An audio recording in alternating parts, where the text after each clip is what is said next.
Hello, everyone. Welcome to Rime of the Frostmaiden. This is one of our Patreon campaigns. Shout out to everyone that you see here on the screen. Without their support, all of the one-shots, marathons, 3-shots that we do on this channel would not be possible. If you want to see what you can get for being a Patreon, you can check out that link there in the chat. We also have a YouTube. You can find all the previous episodes for our... Does that one work? Okay, that works. Yeah, nice. All of our campaigns are over there, including Rime of the Frostmaiden. Shout out to Epidemic Sound, royalty-free music at epidemicsound.com. We are also featuring music from Kevin MacLeod, found at incompetech.com. If you would like to interact with this game, there are a few ways you can do so. You can redeem channel points for free, which you get for just hanging out, chatting, you know, just being a little guy, you know, there in the chat if you like. You get those for free, which you can spend to give rerolls or advantage dice to the players of your choice. Or if you'd like to add an element of fate to the narrative, every $10 guarantees a draw from the deck of many things. Or... you know? Alright, I promise that's the last time that I'm gonna do that. I'm sorry. Apparently it's a funny noise. I can't hear it because my noise canceling is too strong. Good. You can use !fate for more information about those. We are going to go ahead and jump right into it. Before I do a recap, I would love to reintroduce everyone that's here at the table. Please tell me who you are, where we can find you, how you've been, and tell me a little bit about who you're playing today. We'll start with Melly. Hi, I am Melly VT. I used to be a VTuber, and I do TTRPG shows on Twitch. And this is pretty much all I do on Twitch right now. So yeah, hi. I'd rather like pass on to the others. Yeah, sure. Give us a real quick recap of who you're playing, please. I am playing Ina, who is a changeling ranger. The rest of the party, bar the recently departed Kolskeg, know me as Emmeline. But yeah, I am a bit of a weird one. Excellent. Thank you very much. We'll pop on over to Vertigo. V is currently not here, as you can tell. V is currently in the throes of moving, so we wish that he has a very good time moving smoothly, swiftly, and gets to settle quickly as well. You can find V at Vertigo Cross all over the internet. And also, unfortunately, unable to join us today is Apollyon or James.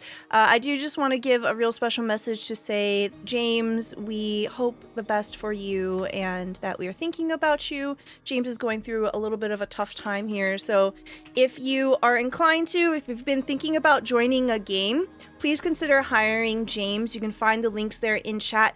He is more than happy to run a game for you. He could definitely use the work if you're thinking about it. So thank you very much for that. We'll pop on over to Schroeder.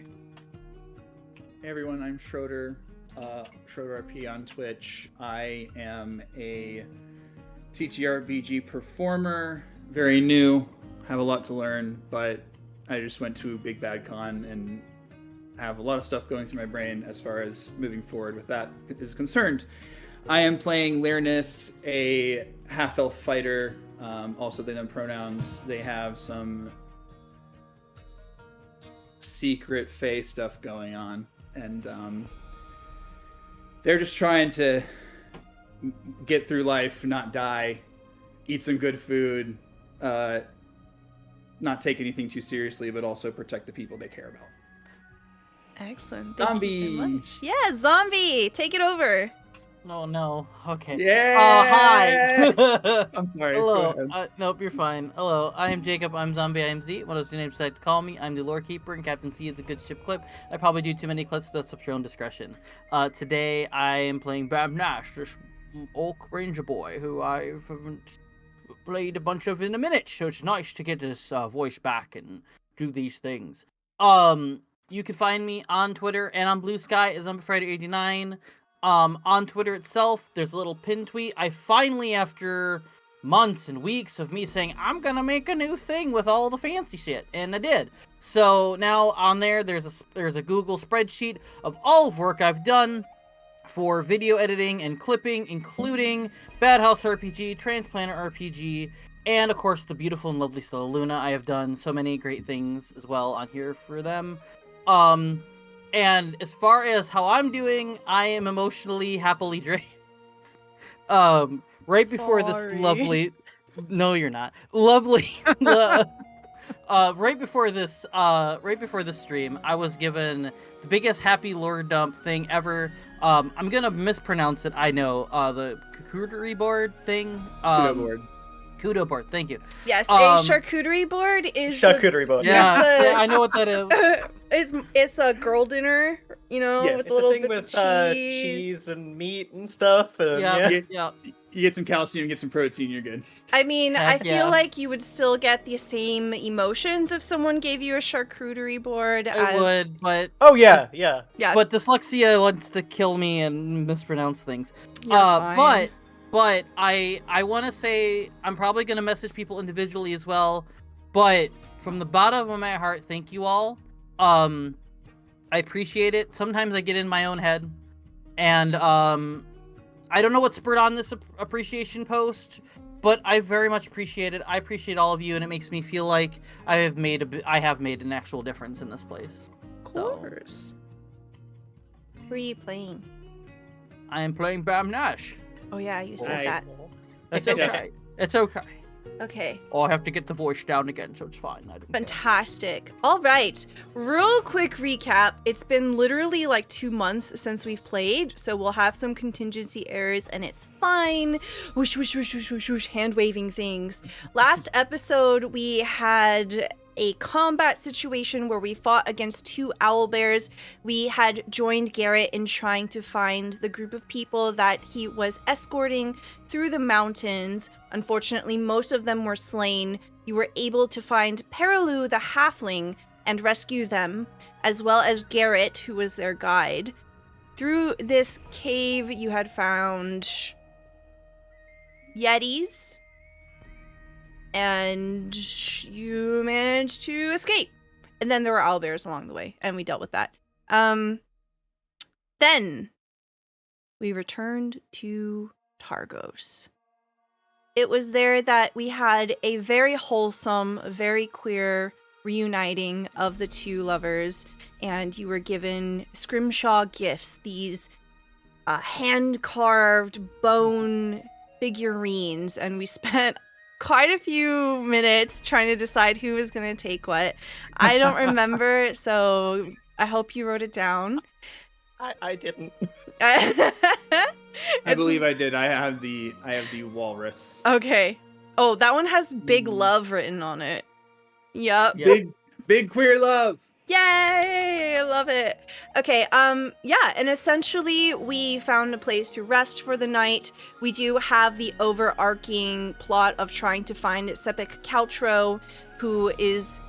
You've been essentially put on a bounty to find them because they are suspected to be murdering people here in Icewind Dale for one reason or another, and you are asked to figure it out, find them, question them, etc., etc.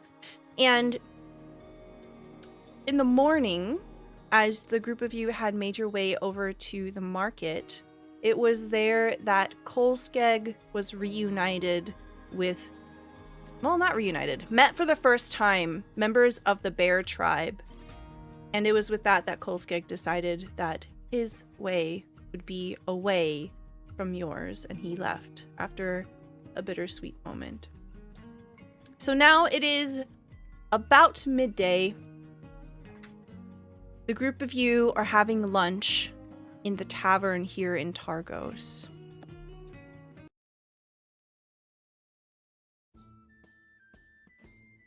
The group of you have a decision to make. You have in your hand the flyer of Torgs. You remember that Sepik Caltro is a bodyguard for this wandering merchant, Torga Icevein. And as you look at the pamphlet, it shows you the intended route. First they go to Targos, then Termalaine, then Targos again, Bryn Shander, etc. So currently, you know that they are on their way to Termalaine. You have some options here. You can either stay and wait, or you can follow them to Termalaine. To help make your decision, one of you unfurls a map.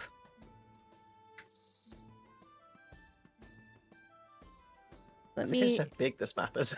It's huge. Yeah. Whoops, I zoomed out way too far. Wait, here, check out. Zoom out all the way. Look at how desolate it is. Mm-hmm. It really does Oh, a yeah. great job of capturing that. But we are currently here in Targos. You know that they are making their way towards Termalaine. Yeah.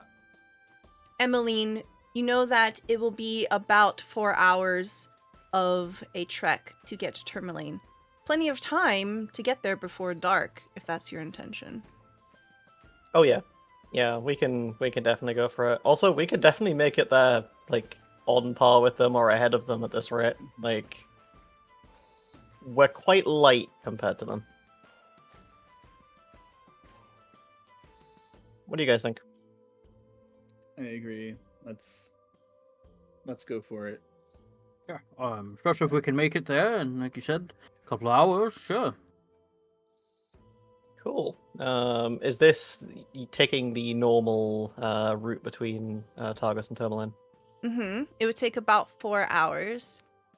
Perhaps even Okay. quicker at your expert guidance here.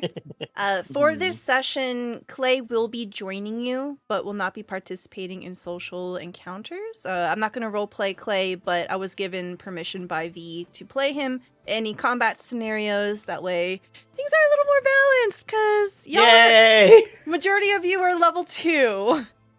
With the exception Yay. of Emmeline, I believe. Shifty eyes. I've also got an amulet that gives me 19 constitution, so I'm actually quite tanky. Oh, excellent. You might need it. All right. So is there anything that you want to do here in Targos before you set off? Ooh. Did I already do my shopping stuff in Bryn Shander previously? I think so. You Okay, have yeah, definitely then I should had be a fine. lot of opportunities to do that. Yeah, I would say so, because I think the end of last time was just all of us having a shopping day or whatever it was for that last day for Kolskeg. Yep. Mm-hmm. So Let's ignore the fact I haven't actually shopped for anything. That's fine. If you need something, you probably have it, as long as it's not magic, and you have quite a bit of money too. Oh, I do. I am loaded. Oh yeah. So you are currently at the Luskin Arms here. As you begin to set off, just as a reminder of who's in tow here, refresh. I'll pull up the handout of who we're with. So currently in our party, we have Marble, the crag cat kitten that has imprinted on Clay. And we also have Blueberry, an axebeak that belongs to Lyranus that you traded for Tuff, your donkey, in Bremen. So you do have a sled attached to Blueberry at the moment. And we're going to go ahead and say that Clay and Marble are both sitting on it. Yeah. Excellent. All right. So as the group of you begin to make your way out of Targos, I'm going to need a survival check from Emmeline, please. Okie dokie. See if everything's still hooked up and works. Ooh, that's a 22. Nice. Excellent. As you begin to move through the desolate wasteland of Icewind Dale, this place that you have come to call home for however long now, it is something that you've become accustomed to. To untrained eyes, all they would see are just white wastes that stretch as far as they can see. But you're able to pick up on the subtleties. You're able to orient yourself. You can see in the very distance just the top peak of Kelvin's Cairn and the mountains to the south. With those as your guide, you're able to point the party northward. With a 22, you are making good time here. What is the marching order? What are you doing as the group of you are moving, there's going to be about 4 hours of monotonous marching. Well, I'm probably gonna go first. At this point, Emmy kind of feels like she has a little bit of responsibility for the party, and is definitely going ahead. okay. How about Learnus and Bam? Where are you positioned in relation to the sled? The sled is definitely behind Emmeline. Lyrinus will, be on Blueberry as a rider, sort of, guiding the sled and also as sort of a guard over the Axebeak, the sled, and those riding in it. Okay, very good. Can I get you to roll me animal handling at advantage? You know all of the quirks and little things when it comes to Blueberry's personality and what they like and don't like. But what's the shortcut button for advantage with Beyond 20? I don't know. You can just roll twice. Sometimes, depending on your settings, it's already turned on. Okay, first roll's a 15. Go ahead and roll again.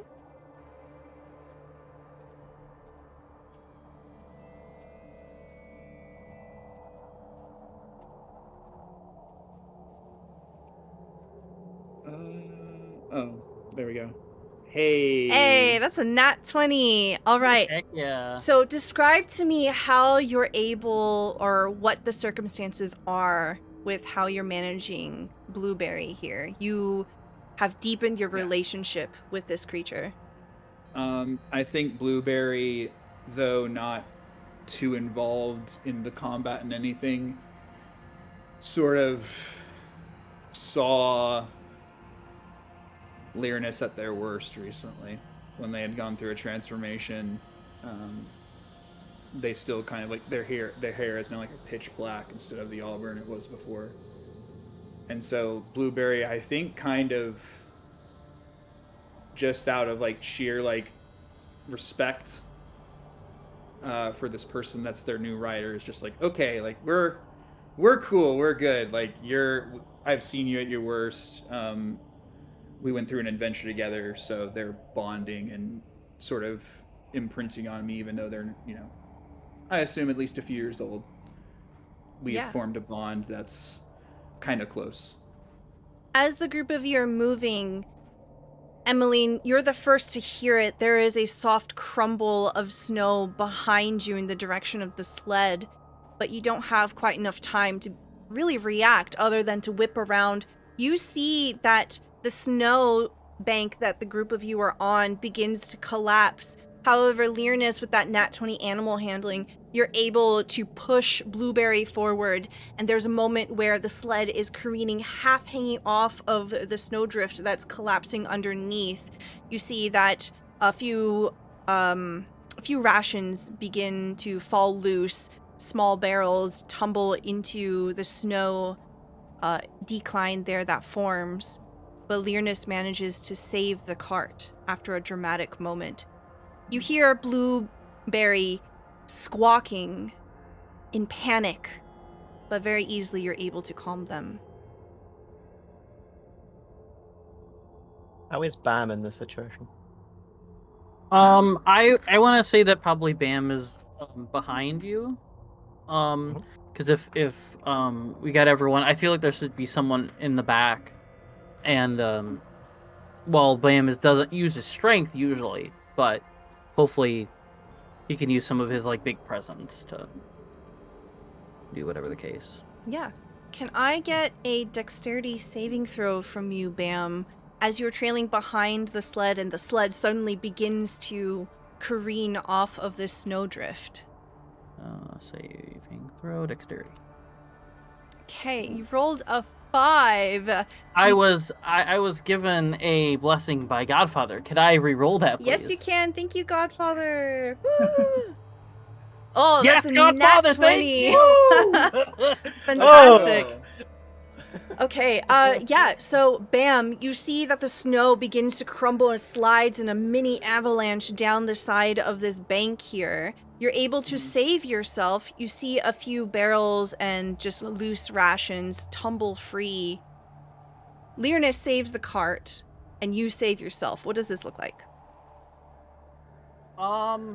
So I noticed I kind of noticed it coming down, and I think I kind of say out loud, I'm like, look out everyone, hold on, and he'll kind of like grab the sled, and he'll kind of like push that over, and kind of grab whoever I can as well, and just maybe bring them forward, at least guide them past it, so that way when it happens, none of us end up getting hit by any of the snow. Yeah, absolutely. With combined effort, you're able to push forward. And Emmeline, as you're looking back, you see both Bam and Learnus just take total command over this half-fallen vehicle. I was a bit of long strider and run up and help them. Good job. I just say, are you two okay? Oh, three, because Claire's out. Yeah. I'm glad I noticed that that snow coming down, though. Or maybe it wouldn't be, but I got Clay. He's good. Was this close to an avalanche, or was it just like the pass giving way? It was like a cascade. It was not really an avalanche. Yeah. Yeah. Whew. I'll Yeah. look at Clay. I'll look at Clay like with a concerned older sibling look, because I would have totally seen Clay try to catch the rations that were falling at the risk of themselves. You're right. You know, like, No. Clay would Dang it, definitely do Clay. that. Hold on. dang Clay, like Dexterity Learnus saving. or Bam like grabbed Clay before anything bad happened. Yeah. Clay rolls a 14 dexterity save. Yeah. Unfortunately, Clay was unable to catch anything. Yeah. Learnus will definitely not have approved of such actions and kind of Don't worry, I have food in my pack if that's what you're worried about. Oh no, I'm more so worried about our friend trying to save the rations at the risk of their own fur. Oh, okay. Maybe don't get yourselves killed on what should be a very short journey. Come on. My point exactly. Stay in the sled, Clay. Please. As we continue on, Learnus, you think about this moment that we just had where it could have gone terribly wrong if you weren't able to spurn Blueberry forward. You have drawn the comet card. Ooh. You successfully managed to advance this encounter. You get to level up. Nice. Ooh, There you Finally. go. we have another level 3. We Yay! have 2 level 3s in the party now. Yay! So you can do that now. You can do it at the break, whatever you like. Whatever's comfy for you. Emmeline, you can... Oh, combat. Before combat, yeah. Emmeline, you begin to lead the party forward, and after several hours of very boring, very monotonous travel, you finally come to a slope. As you look down, you see one of the most picturesque places here in Icewind Dale, Termalaine. Use a map. There's the map. Yay. Termalaine starts with a T. There we go. You're currently on a hill overlooking Termalaine, and you see this beautiful place. You see that the Lonely Wood is off to the northwest from here. And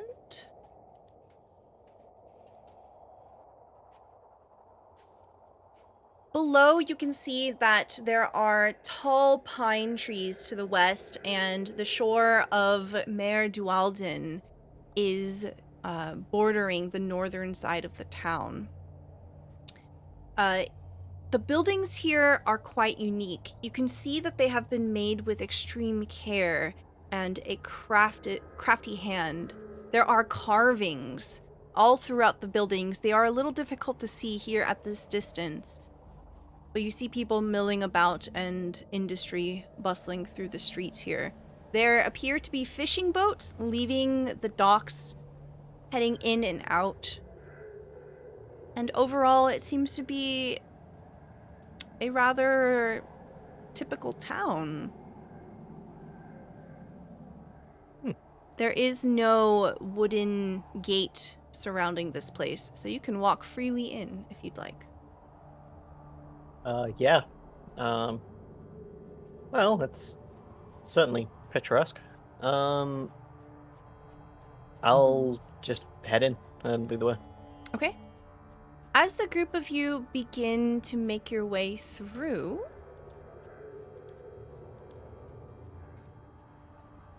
you see that people are moving past you. They maneuver around your cart here as Blueberry slows down to a more reasonable trot as you wind between the buildings of these roads here. You hear someone calling out. And as you look over, you see a human boy standing on a box with his hands clasped over his mouth. He seems to be shouting at anybody that passes by. He's wrapped in heavy winter clothes, and he says, easily to be heard by the group, "The gemstone mine is closed because of monsters. Speaker Mathshoe is offering 50 gold to anyone who clears it out." And you see this boy repeating it over and over again. I immediately just turn to look at the others and just raise an eyebrow, and I'm just like, Does the boy have any kind of pamphlets or handouts or sort of handbill? He does not. He just has his hands to his mouth. I'm going to assume the speaker or somebody will be somewhere in one of the big buildings. It's the usual way this goes. Yeah, as you're moving through Termalaine here, you see that there are crests of the town posted throughout. You see the same heraldry posted on tapestries that are weather-bitten. I love that. And salted. It's so pretty. Fish. It's a little fish. It's a fish. Yeah, you see this ice blue backdrop over a pink inlet and the silhouette of a gaping, reaching fish at the bottom in white paint. That's the crest of this town, right? Yeah. Yeah. Do I know all of the 10 town ones, or just the ones near Bremen? I would say that you probably know a little bit about them, but this is probably your first time coming to Termalaine. But you can go ahead and roll me a history check. Let's see what you remember. Probably mostly rumors and just what people have said of it. I love this. History's my lowest stat. That's a 15. Okay, a 15. You would know that Termalaine doesn't have quite as many services available. It's not essentially a very good place to do shopping. You know that it is a very cold place. As a local to Icewind Dale, you know that the different towns all have sacrifices to Auril, the snow goddess. And here, it's very likely that they are sacrificing warmth. The ice bites into your skin through your clothes, and there's a chill that you just can't quite shake. You get the sense that if you were stuck out here for hours, that you might even freeze to death, even though you're here in the soft cradle of a town. Yeah, I know one of Bremen's sacrifices is warmth, isn't it? Yes. Question mark. Yeah. Yep. Yeah. Correct. Yeah, so sacrificing warmth to Auril is It's pretty intense. I'm used to cold, but this is freezing. As the group of you stop to consider this boy for a moment, the boy repeats himself, cupping his hands, yelling directly at you now. And he says the same thing.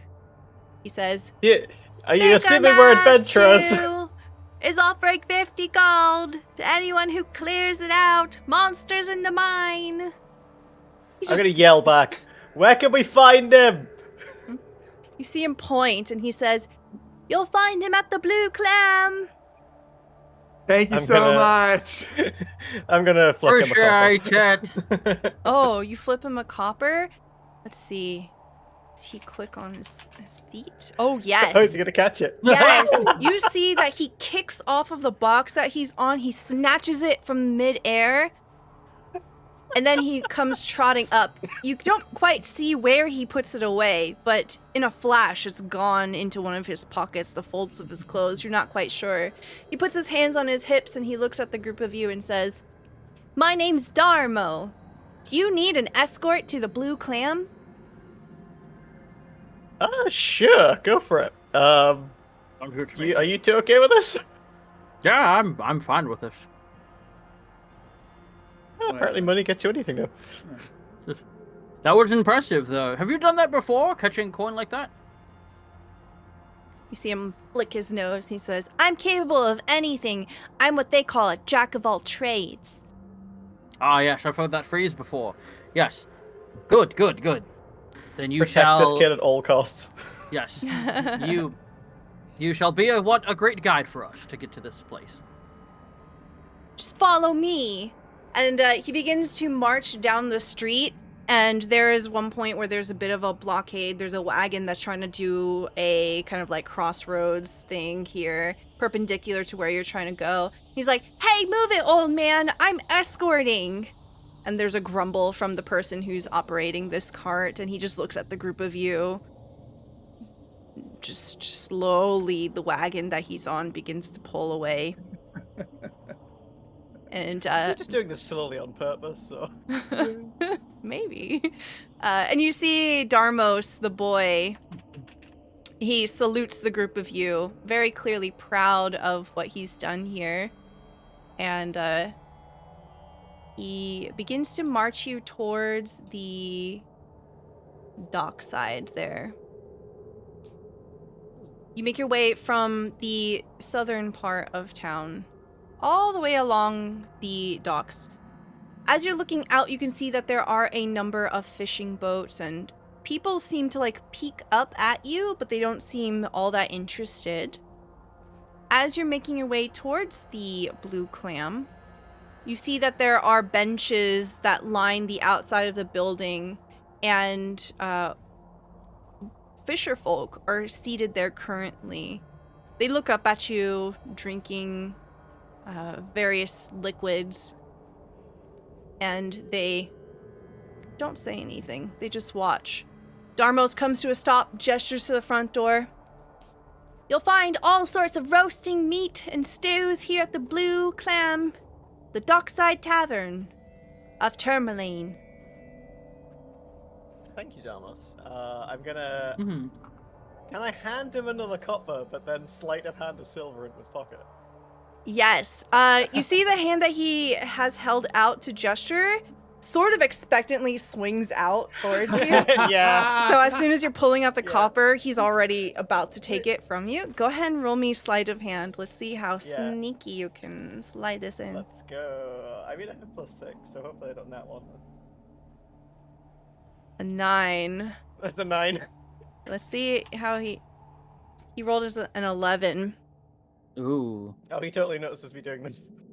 He slaps your fingers away and he says, "Hey, who do you take me for? What are you trying to do? I'm a trying to keep hard-working..." I'm trying to give you more money. Oh. He holds his hand out. Give him the silver anyway. He was trying to Laris- surprise you. Larinus will kind of like chuckle at the situation and will take out 2 gold pieces, give them to Darmo, and say, "You should be at home helping your mom or like learning or something." Look over at Leonis, just go, "Holy, what?" As you do this, Yeah. Bam, roll me a perception check. Mhm. Oh, okay. I know what this means. Yeah, I know do what too. people are doing right now. This is what I was hoping for. Okay.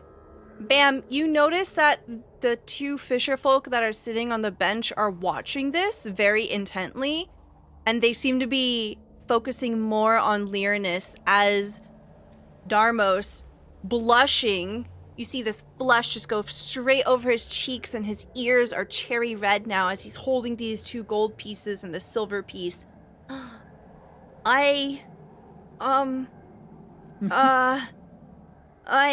And you see that the two fisher folk are eyeing Lyranus up and down, and they're slightly leaning over, trying to look at your cart, paying more attention to the group of you. I'll go over. Go ahead. How close are the fisher folk? They're about 15 feet away. Good to know. I walk up behind on to Lyranus, and kind of do it in more of a whispery tone, and be like, "You're getting people's attention. Just letting you know." Darmos, how far do you live from here? That way. That's all he knows. You go past the leather worker to the left, and then you take a right to the... Quiet. Say it quiet. Say it To quietly, please. Thank you. Yeah, and then you make your way towards the east side. I live right next to it. All right. Do you know how to get there and not be seen by people on the street? Yeah. Why? Go home. Your mom probably needs your help. Have a good day. Roll me I'm a gonna- persuasion check.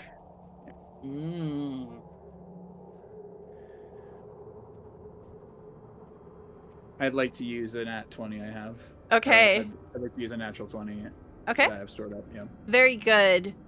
You see Darmos looks very thoughtful and then looks very serious. You're right. The whole point of me doing any of these jobs is to help my mom. Yes. Emmeline, did you want to do something? I wanted to long strider Damo, to make sure he actually gets back okay.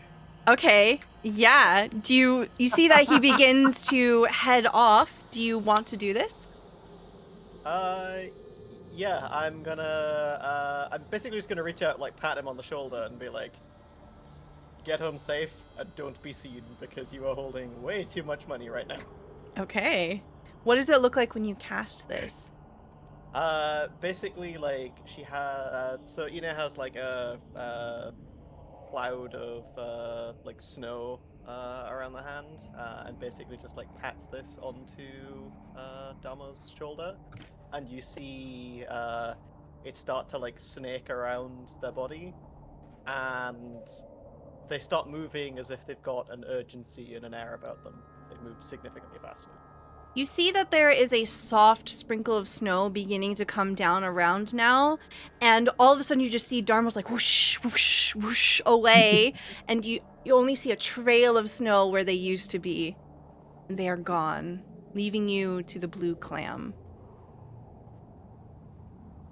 I turn to Leonis and I immediately just go, don't pull money out like that. Don't do that in public. All right. Lyranus, from the fact that they just recently rolled a 20, Bam told them that, Emmeline's scolding them. I think it's safe to say that Lyranus has also noticed the Fisher people and what they're doing. They are just outright staring at this point. And Lyranus will kind of,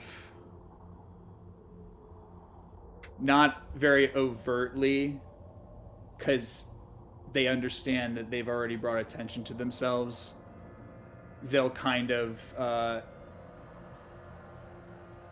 and I'm trying to intimidate here, sort of tap into the curse enough to where, like, the eyes, like the iris, the sclera, everything go pitch black, and they just give them, like, this intimidating, like, look. Ooh, okay, go ahead and roll Very, like, intimidation at advantage. Yeah, like a very flash, like, quick, like, just, like, back off. Mm-hmm. Okay, even with an 11, You see them react by pulling away. They straighten, lower their mugs. Clearly they haven't seen magic like this before.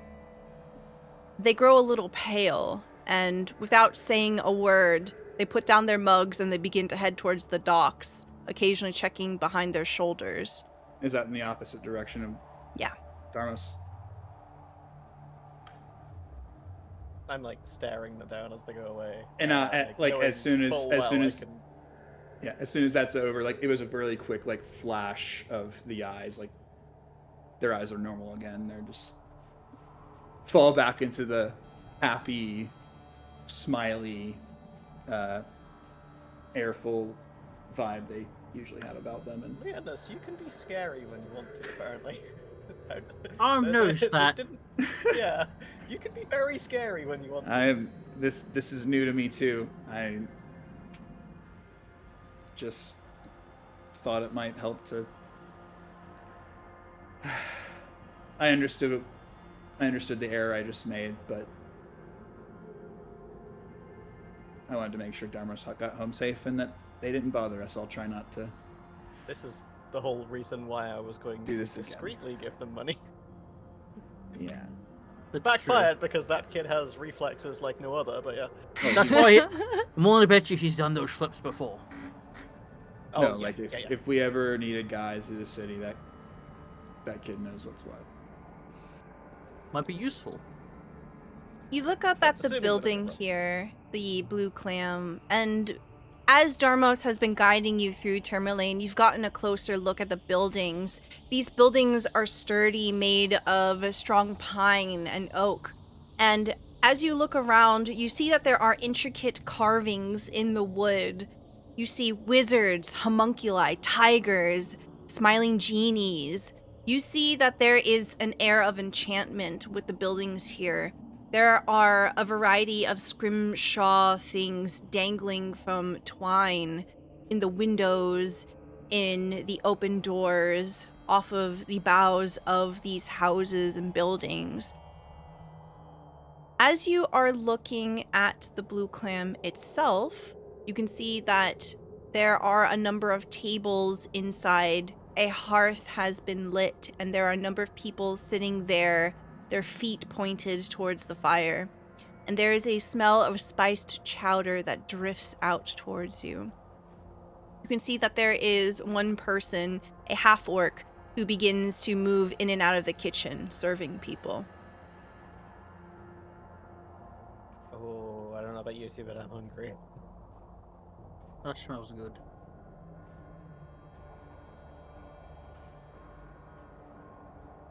If they're not going to immediately go up, like, it is, like, my belly is grumbling right now. Mm-hmm. As you make your way into the blue clam, you see the half-orc dressed in an apron, very clearly the owner and chef of this place. They look to the group of you and say, "Hello, welcome to the blue clam. Please, sit yourself down, make yourself comfortable. I will be with you in a moment." Thank you. Thank you. Daenerys will just Go and grab a seat. You see that he turns towards, You see that he turns towards another half-orc seated at a different table from you. You see that he is dressed in bright colors. His clothing indicates some measure of importance. It almost seems like a robe of station. There are some gold embroidery that drape down along the neckline, down the sleeves of his tunic. This bright red and yellow. This man appears to be a bit on the younger side, perhaps late 20s, early 30s, and the two of them speak warmly to each other. You can tell that they are friends. And as the tender turns away, he puts a tray of food down at the counter, then reapproaches the group of you. "What can I get you?" Something hot. Hmm. Just hot and good. Everything smells amazing right now. Yeah. Well, I'm known for my meat roasts, but the spiced chowder is a favorite. It will keep you warm for the rest of the day, and very Ooh, chowder likely sounds good. deep into the night. I'd like to try the meat roast. All That right. sounds good. One of each, and for you. They look to Learnus. Some bread and cheese, please. Of course, I will see what I can scrounge up. Yeah. And he begins to step away into the kitchen. The person that he was speaking to, the other half-orc, scratches the side of their chin and appears to be inspecting the group of you. Do they have the coat of arms of Termalaine? Do they have that anywhere on there? You do Clothing. see that they are wearing a necklace with a pendant with the coat of arms. Learnus won't engage with them, but we'll definitely noticing them. Yeah, I'm gonna look over at them and. So is like our food like being seen to and everything, and how close is this guy to us? So this table is only about 7 feet away from you. So you could shout and call over to them if you like, or if you lower your voice, they definitely can't hear you talk to your companions. The owner of the tavern is currently in the kitchen. Okay, yeah. I have a sneaking suspicion this is the guy we're looking for. Just off the fact that he's obviously important, and yeah, we kind of got led here. So, Maybe I'd agree to that. right now, I've got a priority of food, then talking to this guy. Yes, no, I agree. I'm also very hungry. You see the cook begins to step out holding a tray with a variety of food on it, what you have ordered. And the well-dressed individual stops them, and you can hear that they have a soft exchange. And the well-dressed orc takes the tray and begins to approach your table and says, "Hello, welcome to Termalaine. I don't think I recognize any of you. Are you outsiders? Not locals to our fair town?" I'm from Brandon. We've been journeying for a while. We are adventurers, as you can probably tell from the getup. Yes, if you don't mind. And he begins to put the food down and serves the group of you, begins to put the food down off of the tray and says, "Well, let me be one of the first to introduce you to our fair home. My name is Oraris Matthew. I am the speaker." And you can tell from the way that he smiles, the way that he carries himself, that he is probably a naturally charismatic person. He is bright-eyed and smiles very easily. And as he passes over the roast to you, Bam, he says, "It is very good. You should try it with the mead." Ooh. That doesn't sound like a bad idea. Thank you, I appreciate it. Of course. If you don't mind, may I join you at your table? Please. You come join. Go for it. He sits down and he begins to make himself a little comfortable. You see that he folds his hands and puts them very casually into his lap. He says, "I am unsure if you have heard, but I am actually in need of adventurers. There is a situation." Yes, we've heard. Mm-hmm. You have there was a boy yelling quite loudly about it as we walked into the town. Mm-hmm. That would be Darmos. He is a helpful lad, good-hearted. It is a shame that there aren't more people like him in this world. Yeah, this is I the can fella agree over with there, the that. mayor. or one of your leaders? Oh. He looks over to the cook and says, "No, that is." Oh wait, we did it the wrong way around. Sorry. Yeah. So Yeah. the well-dressed person took the tray and then basically sorry. like introduced Sorry, I didn't hear. themselves. Yeah. No, it's okay. Yeah. But they do say that over there is Vernon Bragg. Vernon is one of the most helpful people you can meet here in Termalaine. They know of many hunters and trappers in the area. So if you need help with anything, I would recommend no better person. I start trying the chowder, and I'm like, and they're a damn good cook. With that, I have to agree. Which is tremendous. Thank you. Yes. Dama spoke of monsters in the mines. Do you have any more info on this? Or... I do. Monsters is a bit of a stretch. There is a group of kobolds that have crept into the mine a few days ago, entering from the surface and forcing the miners there to abandon their jobs. No one has been killed yet, but they are too dangerous for the miners to deal with themselves. It is possible this may be unrelated, but a human miner went missing a few days before the kobolds showed up. We fear that there might be another monster in the mix. If I'm wanting to recall, because like in my mind, Learnus is a hedge knight, sort of a mercenary. This is probably not the first time they've encountered kobolds. So like to roll for it. Yeah. Would it be history? Yeah, you can roll me history. Okay. Yeah, so basically, even though it's I have a -1, Learnus is going to try to like remember when they've encountered kobolds and like get a idea of their mannerisms. Yeah, for sure. Go ahead and roll for me. Oh. Not good. Okay, with a 7, you know that kobolds are small humanoid creatures.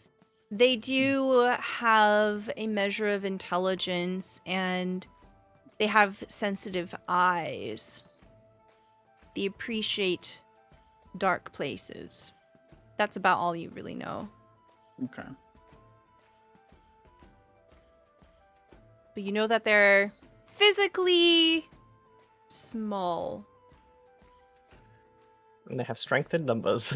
You have no information on what that other monster might be. No. It's possible there isn't another monster at all. I think it's very possible that the miner fell down the central shaft, which is deep enough that his body would never be found, unfortunately. Can I see if he's lying here? Yeah, absolutely. Anybody can roll an insight check. Because as I'm thinking that, I'm going to like lean over to Leonis. That's a 24 insight. Okay.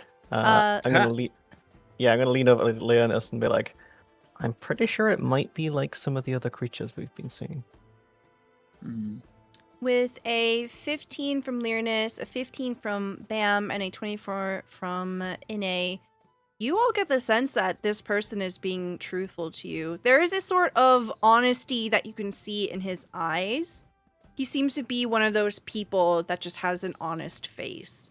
And there is an earnestness, a quality in his voice. You go. Learnus will have not, like at this point, they've not introduced themselves to the speaker yet. And they'll say, pardon me not introducing myself sooner. I am Learnus Averhelm. Everhome in common. I am a hedge knight,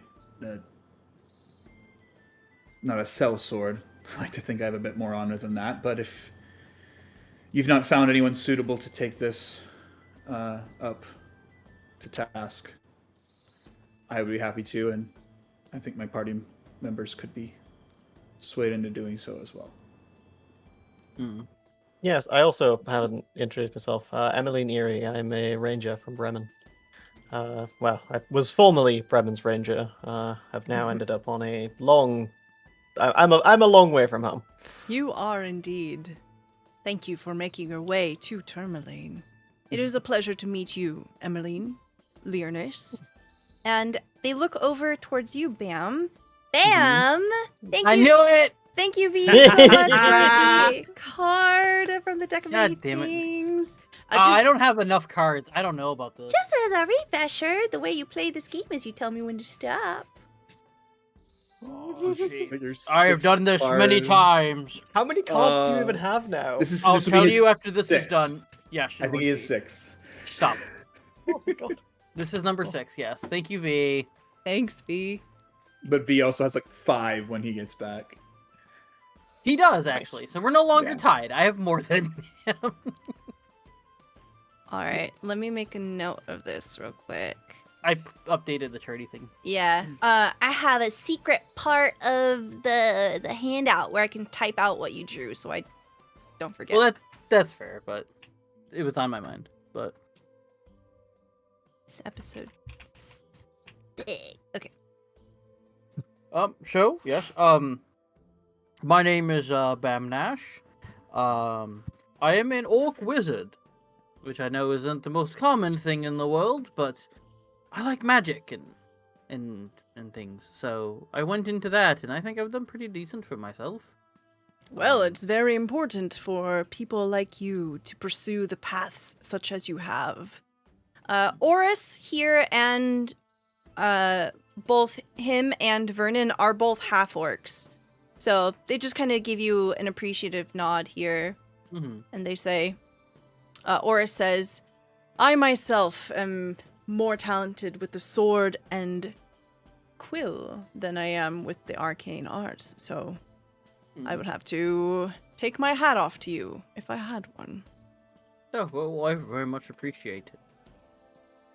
Well, if you have a map, I can point you to the way you will need to go. The mines are northeast of town.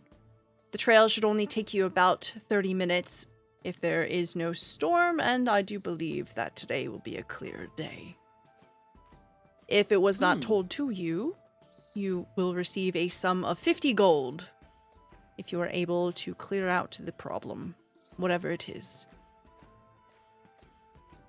Yeah, I remember that from Damus. Yes. It's a Yes. hefty sum around these parts. Well, it is very important to us that we are able to resume the mining of our town. It's important for our economy. That sounds, yes, it does sound important. Yeah. With that 24 insight, Emmeline, you can tell there's a subtle anxiety creeping into his words. This is extremely important for the future of this town, isn't it? Yes. In more ways than one. Mm. Well, please allow me to pay for your meal here. It's the least that I can do to welcome you to Termalaine. That's very kind. Thank you. He just gestures over to Vernon and begins to stand up. Well, let me... He stops. Right. I should mark your map. And whoever's holding the map takes out the map. He does a little boop. This is where you will need to go. Be careful making your way through the woods. It shouldn't be particularly dangerous, but... Well... Whatever it was enough to disrupt operations. Wait a minute. There's a wood here. There's actually like trees and stuff. Yes. Wow. Been a while. I'm a ranger, but Bremen doesn't have trees. If you've never been there. It has been some time since I've been to Bremen. We do quite a bit of work with Bremen. We supply as much lumber as we can. Yeah, we used to have plenty, and that was a while ago. Yes. Every last bit has been stripped bare in that region. You see that he wistfully looks out the window towards the shore of Dualden and says, "Things have been tiresome and bare. We can only hope to do our best." Yeah. Yeah. That's the best we can do. Well, please enjoy the rest of your meals. I must go about speaker business. Gladly. Thank you very Good day to you. much. Thank you. And he bows his head to you, waves warmly to Vernon, and begins to step outside. Thank you, Schroeder, for the nat 20s to everybody. Yay! You, including me. Thank you, thank you, thank you. Emmeline, you looking at the map and where it's been marked, easily 30-minute trek. What time is it right now? We'll say that it's about 4 p.m. now. So there's a chance of night falling if we go right now, but I feel like we are close enough where I feel like that wouldn't matter. So I look at the others and I say, are you, like, once you're all done, if we want to get there before night falls and we still want to be able to catch Torga and the, is it Torgs? Mhm. Yeah, Torgs. We still want to be able to catch Torgs and potentially Sapphire Caltro. We should probably be back soon. That's assuming none of us get dismembered here, so...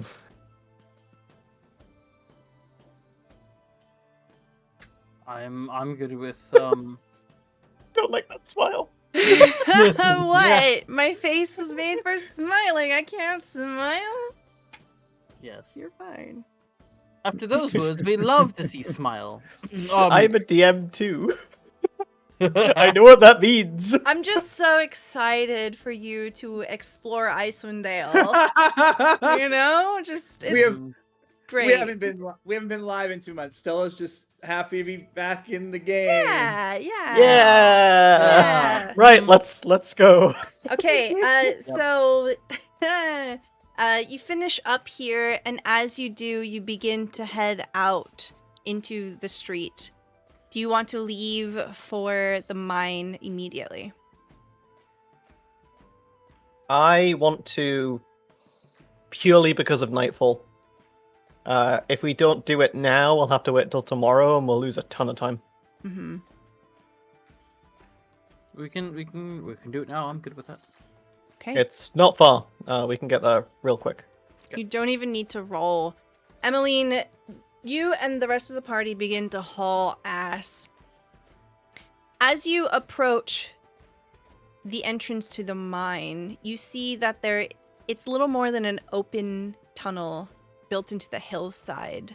You see that there are empty carts parked near the entrance, and there's a crude sign that's been propped up. It's written in charcoal, and the words, "Kobolds only," has been scribbled on it in common. Oh, I like immediately just like fingers and temples being like, oh boy. However, you do notice that the words are written in a more elaborate calligraphy than you might expect from a kobold. Huh. Has somebody been educating kobolds? This is okay. Interesting. It's like also they spelled it correctly. I'm impressed. Wonder who's been helping them. I'm going to completely ignore the sign and keep going. All right. Same. Does everyone have dark vision? Yes. Boy has dark vision. Okay. I think none of us are human, so yeah, we've got dark vision. Okay, great. As you begin to head into the mine.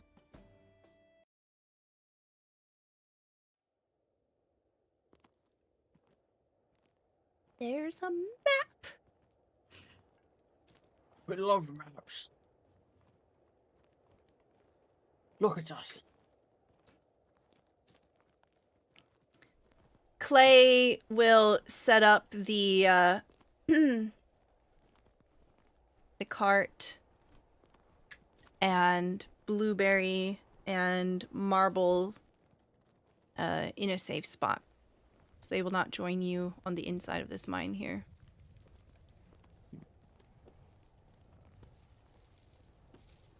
You see that these tunnels, as soon as you step in, have 7-foot tall high ceilings. The wider area that it opens into seems to average being about 12 feet. There are no light sources within. So as you're looking around, you see everything in grayscale.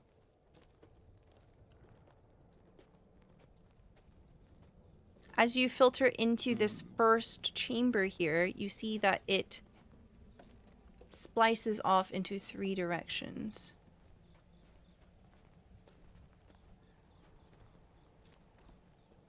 You actually probably see a little more than that. Ooh.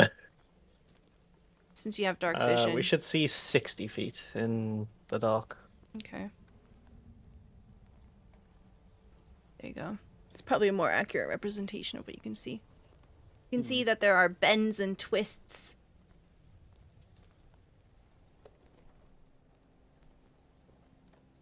Well, what path do you think we should go down first?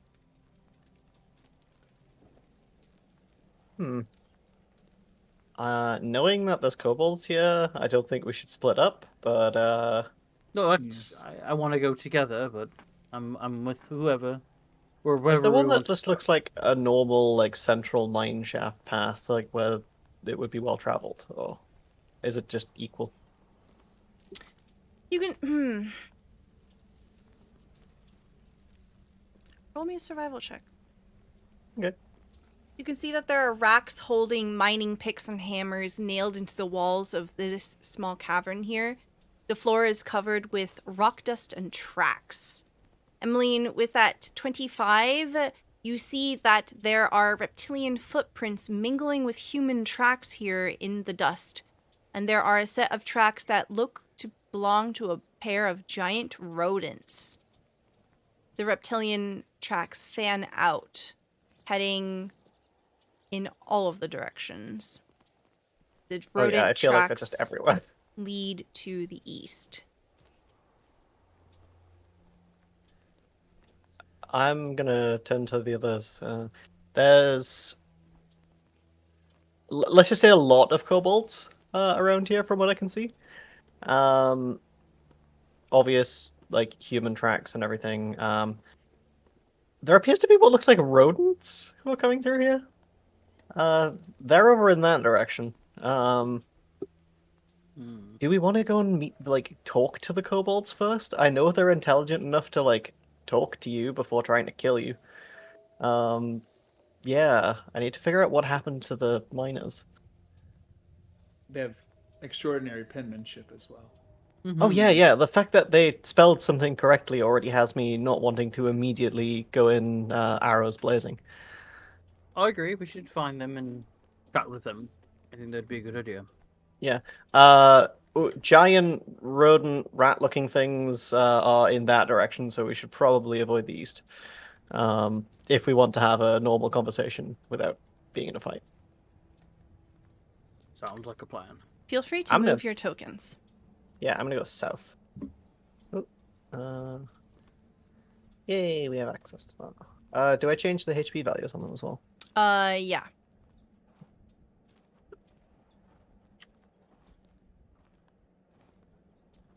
There you go. Clay should be full health. Okay. So as you begin to move south, you see that it forks to left or right. To our right is the way that I'm gonna bias towards. Okay. So left on the map, but yeah. Okay. As you begin to head down that way, you can see that there is a cliff face. You will have to climb it. Oh. Ugh. Oh That boy. doesn't look tasty. Do we want to try the other one? We can. We didn't have the best luck last time climbing a wall. No, we didn't. Oh, yeah. Mm. Wow, what a fucking mess that was. Mm-hmm. let's Looks not like dig too clay. deep into that one. Okay. As you begin to round this bend here, you see that it trails into 3 directions. Just gonna go ahead and rebuild it. Ew. It seems like it really wants us to go east. Yeah.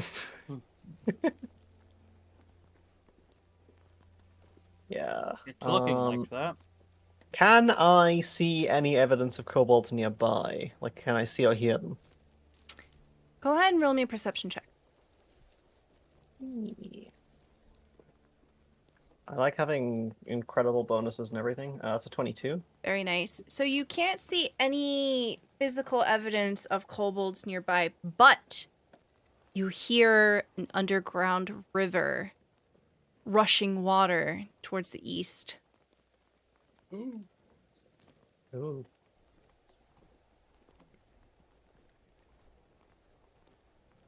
I'm just gonna quickly remove the extra bonus I've got for favorite terrain because we're not inside one of my favorite terrains anymore.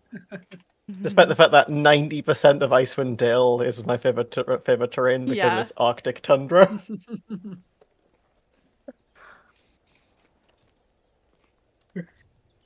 Feel free to move your tokens.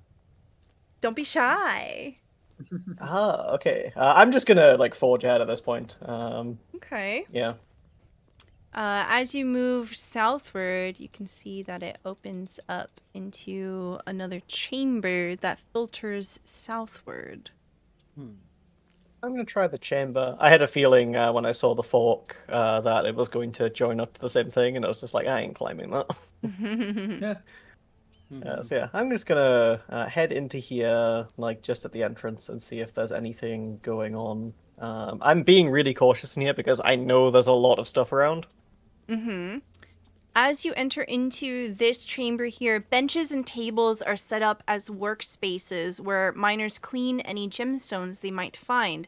Gravel and pebbles are strewn on the ground. Scattered across the floor are a few hammers, picks, and broken lanterns. It looked like people must have been forced to leave here in a hurry. Huh. There's... What did the speaker say about the mine stuff? Was it was he just saying a bunch of the miners died, or because this looks like a lot of people just ran? He said that there has only been 1 death, and it was before the kobolds got here. Or Yeah. supposed death. 1 person's missing. Yeah. Okay. This looks interesting. Honestly, I don't think kobolds would have made people run away. They tend to be. It depends. If they start being vicious, then yeah. But they tend to be just like bearable at first, and then when there's too many of them, you're overrun. Yeah, that's the one thing I'm slightly worried about, is being swarmed by them. If there's too many. So Clay begins to look around. This room just has a bunch of, like, stuff in it. Ooh. Are there any gemstones in here, or like that have been left around, like in terms of how fast they've ran away? Roll me a perception check or an investigation check. Ooh. I'm gonna take a perception because I have a significantly higher bonus in that. Yeah. That's a 15. Okay. With a 15, you don't find anything that's like a raw piece of gemstone, but you find a small figurine of a dog carved out of rock, and it has 2 pebble-sized termalaines for eyes. You figure that it's about worth 10 gold. Ooh, nice. It's a doggy. I'm gonna pick it up and show it to Leonis and be like, "Do you want a little dog?" Yeah. And I'll take the doggy, and I'll take out the walrus, and Lyrinus will kind of like, so that no one thinks they're a nerd or weird, sort of like under their breath, like, you guys are friends now, and then put them back in the bag. I thought you were gonna make them kiss. I almost did. Oh, They that's don't- really they- cute. They need to talk to each other a little bit before that. That's too early for a smooch. True. and so- They need to get to so know each I- other. Yeah, so I went ahead and just put them back in the pack and back to serious, like, oh, I'm a hedge knight, normal like stuff, and just kind of give Emmeline a look and say, do kobolds inhabit much of the Dale? Oh, do they? Because I don't think they do. I think it would be the mountain they'd inhabit. Yeah, because like Be asking the DM because I'm pretty sure. History check. because like I would at least think, even though my roll was pretty low earlier, I would at least have an idea of like kobolds and Icewind Dale. Is that weird? Of 4. There are many secrets of Icewind Dale. It's like me who has done Rime of the Frostmaiden before knows that like they're in the mountain. But, yeah. Many secrets of Icewind Dale are yet to be discovered, especially of those you who are young and have just begun. Yeah, go ahead. Let the one proficient in it do it. On that one. That's so funny. Darn it! Right next to a nat 20. That's great. You have a nat 20 you could use. That's alright. How many do I have? Hold on. You have a good amount. Yeah, I'll use one. Screw it. Yeah, why not? Okay. Yes. Bam. You can tell me why you know this, but you know that kobolds can be found anywhere, really, truly. They do prefer dark places or going out at night. And you know that the kobolds in Icewind Dale particularly are some of the hardiest of their kind. You know that kobolds tend to follow dragons. Yeah, so, my little bit of knowledge that I know about the kobolds around here is that they like to stick to dark places, things like that. Because I've read books and stuff and studying, because I always wanted to learn little magic creatures and peoples and things and such. However, one thing that we should be wary of is they tend to follow dragons. I'm just like, let's just agree on something. If we Okay. encounter a dragon in here, let's not be heroes. Let's not get ourselves killed. What about being friends? I mean, if you can befriend the dragon, then that's an incredible feat. Okay. But yeah. I've seen one I'm- flying maybe once in I'm my okay. entire life. Yeah, I've through my many encounters of going through different caves and tombs and such, I've very rarely encountered dragons, so I'm not interested in fighting one yet. So Lyrinus will look at Bam and say, what kind of dragon? DM, do I know what you're getting? It's up to you.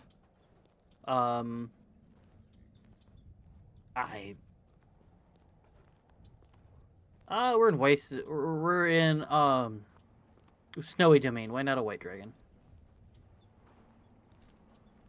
Ouch. Ine is just like very shocked right now. Or Emmeline is very shocked right now. Just being like, you've. Okay. I've studied places. I've not been to many, but I've studied. Yeah. I mean, I saw some like rodent-like stuff earlier, so I'm assuming it's that. I'd assume if a dragon had made this place its den, this would be a. It would probably be more obvious, I'd hope. Yeah, so far of what you've been through, the 7-foot tall, opening up maybe 12-foot, definitely no dragon could fit in through here. Perhaps there might be an alternate entrance. Or a baby dragon that we can That's befriend and also then ride. possible. Yes, I would like a baby dragon. That would be great. Yeah, but also a baby dragon means that its mama is probably nearby, and Yeah. No, that's true. So, where's to next? Where are we going? Are we going down? I'm gonna continue down. Okay. You see that the path will snake around. And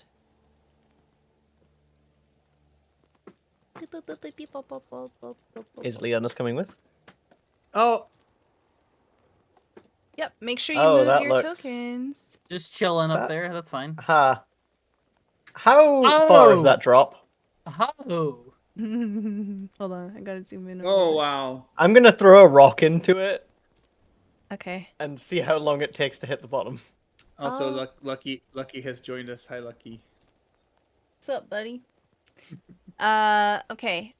So, as you step into the next chamber, you see that wooden planks strut, forming a walkway along the wall of a seemingly bottomless vertical shaft.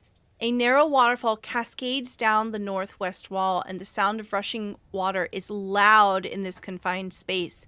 You throw a pebble, you're never gonna hear it. The waterfall's too I loud. don't like that. Oh, I don't like that at all.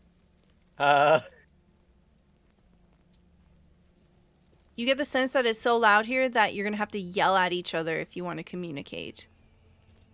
Do we really want to cross this? It depends how much of a death wish you've got. Not one at all. Okay, I mean you Not could one be wish. careful.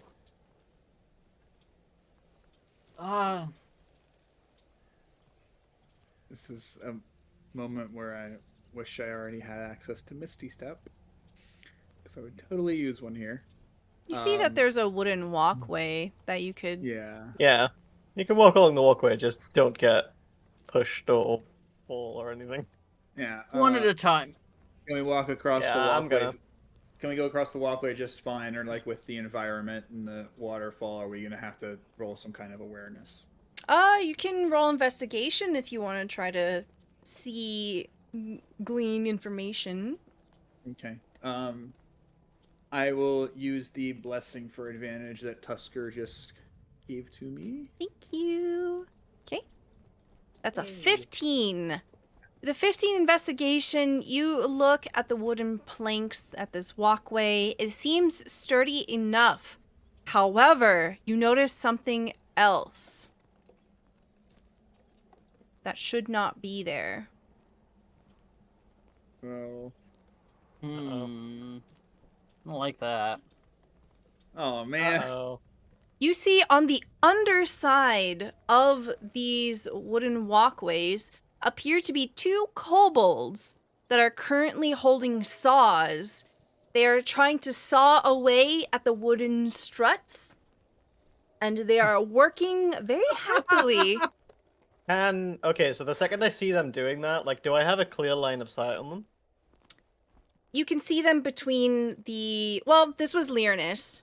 If you want to okay, do an sorry. investigation as well, you can do that. Yeah. Yeah, Actually, I'm can I going hear to. them now, like sawing away now? I'm No, on the it's thing. too so- loud. You can't hear the Okay. sawing. Yeah, I'll do an investigation. Oh, that's one.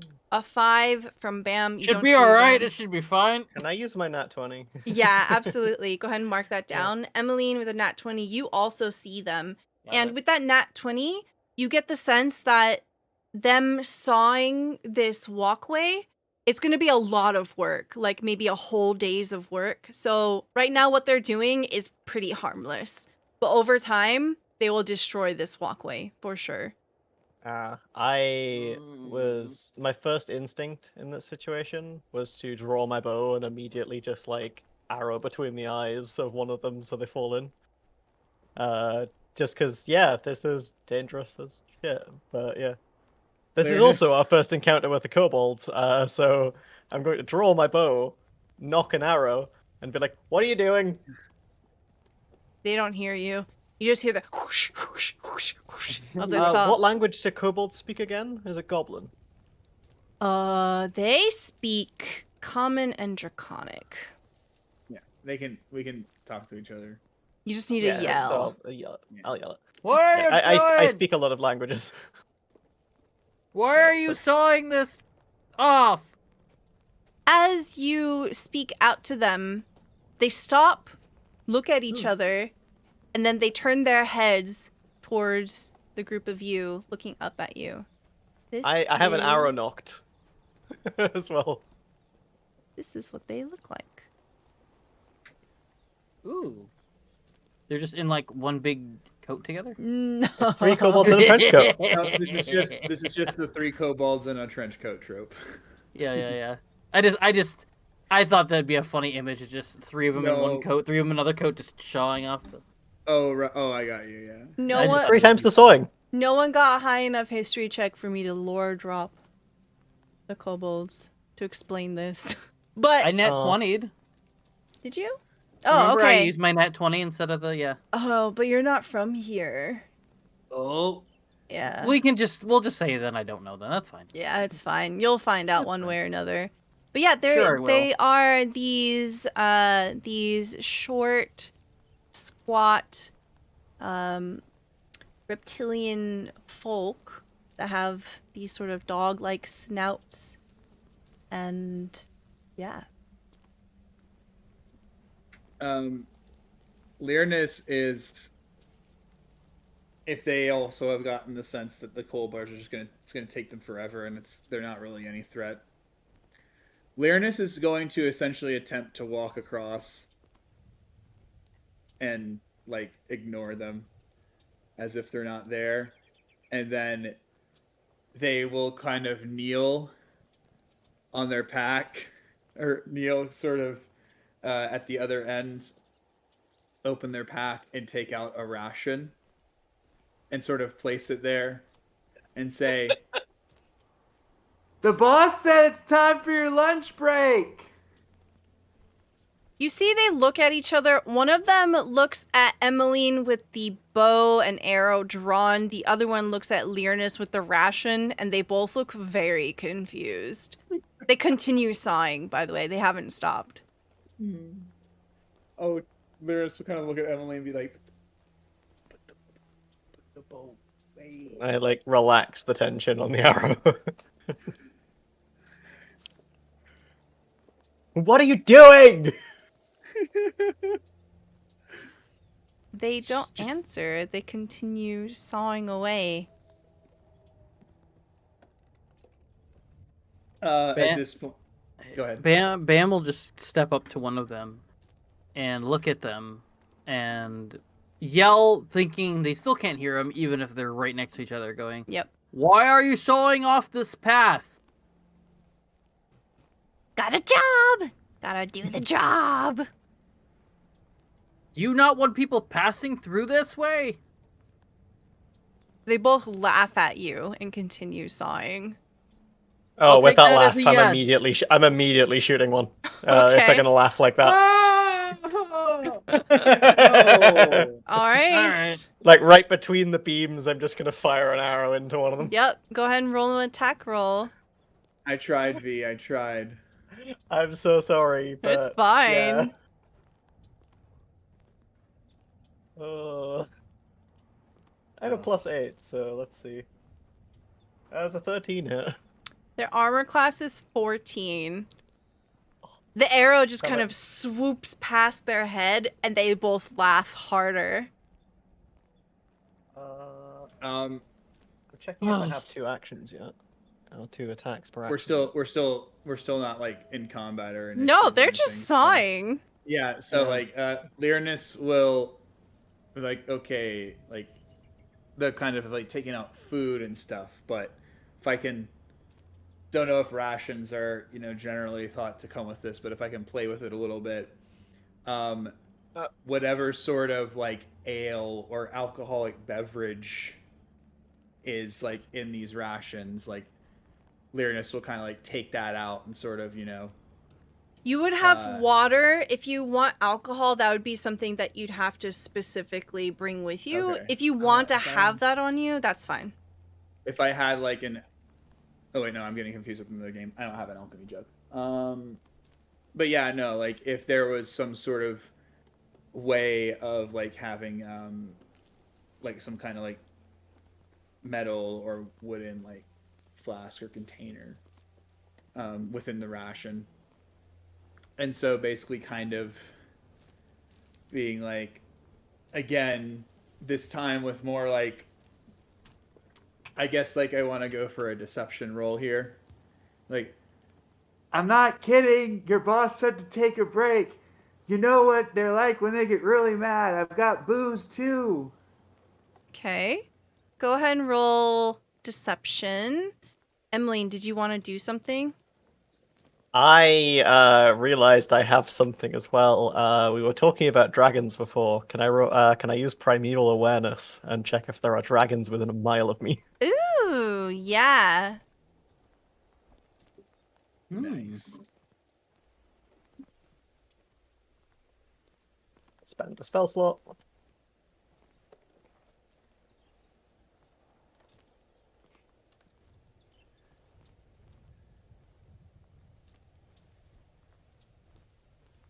Could you post it into the blurb? Yep. Let me just beyond 20 that. Okay. Following types creatures: aberration, celestial, dragons, elementals, fae, fiends, and undead. Okay, hold on. I've got to look up a couple of things here. Oh. Okay. Yes. Love that. Doesn't That's reveal great. location or number. Okay. What does it look like when you cast this?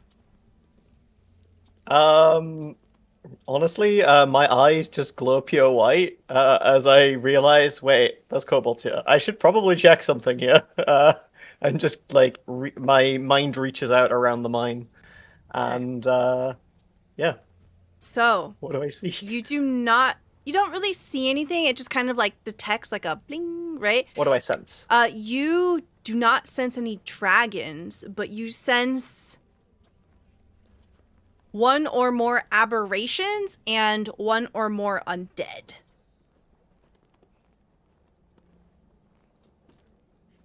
Aha.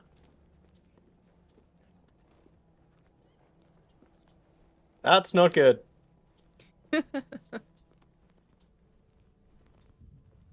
Hey, folks, we should probably be careful. There's I don't know how to quite explain it, but like, there's definitely something here that shouldn't be here. Yeah, the kobolds. Not the kobolds, no.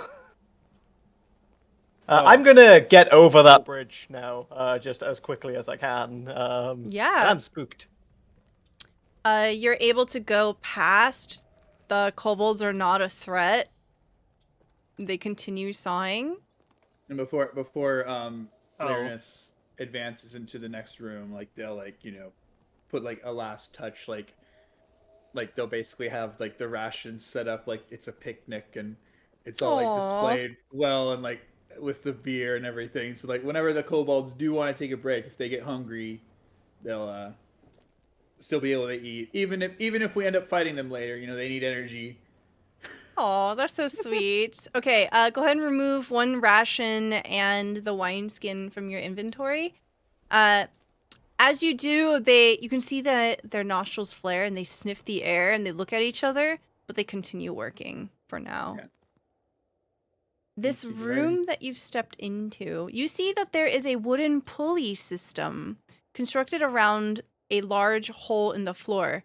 It is a bucket. A bucket big enough to hold a humanoid is held up by a thick rope. 3 alcoves next to the lift contain wooden boards and mining equipment. So there's equipment in these little cubbies. This is the mine shaft, isn't it? Yeah. Could the bucket hold like a good number of kobolds? Yeah, it could probably hold like Okay. 2 kobolds or Gotcha. a person. Can it hold a bam? Yeah, it can like one at a time, basically. I'm gonna turn around to everybody else and be like, so, I feel like there's something down there. Or maybe even up here. I don't know which. I don't know how to explain this to them without being like, hey, I can sense undead. like, I mean, you know that Learnus has been doing like scary stuff with their eyes and Bam casts magic, so yeah, I'm just gonna do it. I'm just gonna look at them and be like, so we could all do like the spooky shit. There's undead here. Oh, fascinating. And the aberrations, so the monsters you really don't want to fight. When Yeah. you say that, Learnus will kind of shrug and their eyes will kind of like get a little bit bigger when you say aberrations, but when you say undead, they don't give really a reaction. They're kind of, oh, okay. Yeah, like, I mean, I expect there to be undead and skeletons and stuff, like, in a place this cursed, Sure. but, yeah. I was kind of hoping. Why are you hoping? That's weird, and this is also a really weird place to be having this conversation. But... I cast Toll of the Dead! Ah, I see. Okay. I'm going to look at the mine shaft and be like, I'm gonna get out of here and just go make my chances with the kobolds up in the east, and figure out what's going on. Because right now we don't know what's going on. We don't know what's down there, and all we know is it's bad.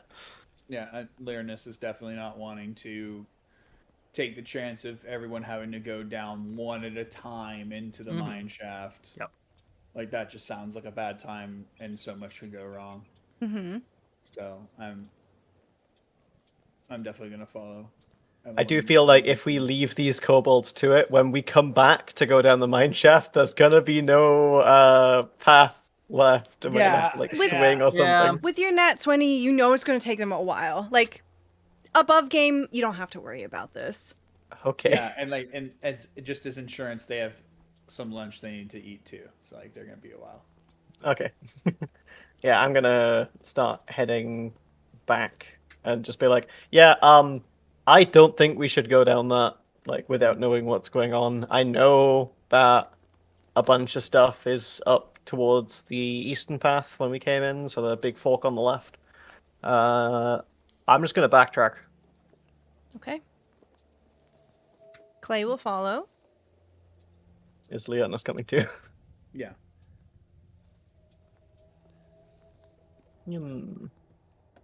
So you have some options here. You can head northward or just careen east. I'm heading northward just to check this bit out that we saw before. Okay. Is everything still in, like, grays? Yeah, you have no light sources. Fuck, can Yeah. kobolds see in the dark? Wait. They should. If they can't, that'll be really funny. Okay, they Yeah. do. Yeah. They prefer the dark, can't see in the dark. That would be really funny if they couldn't see in the dark. Oh no. As you kind of go in here, you can see that it opens up into a large room. There is a sunken section towards the middle, and a higher elevation that wraps around the top side. The floor of the east end of this dusty cave is 5 feet higher than the west end, with a rocky ridge separating the two areas, except for slopes on either side. You see picks and shovels leaning against the ridge. Small gem deposits in the ridge and the walls of this cave gleam seductively. Hey. Yeah, I'm gonna look at this and be like, is there anything interesting in here besides the fact that we could probably get miners to extract money from it? There are seductive gems. I think the kobolds would be pretty upset because they probably, think of They these want as the their shiny. shinies. This is their shiny. So, I think disturbing the Yeah. shiny would be a very I'm unwise idea. I'm gonna poke my head into that room, have a look around, and be like, there's nothing there's nothing in here. There's nothing living in here. Or unliving. Uh, and I'm gonna head down instead. Okay.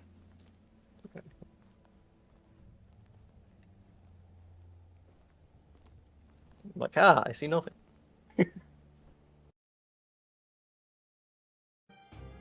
Oh no. Oh no. What? Oh no. I feel like different Why'd you music is change the going through my music? head. I think we found the kobolds. Nope. And big old rattos. Ah, good. An underground river flows from the far side of this Wait. cavern, which is supported by a natural stone pillar near the water's edge. Between you and the river are two halfling-sized gray rodents with long tails and beady eyes. They rush forward and begin to attack you as soon as you notice them. Are these just larger rats, or are these like? They're the size of halflings. They are just rats. Okay. Please select your Cool. token and roll initiative.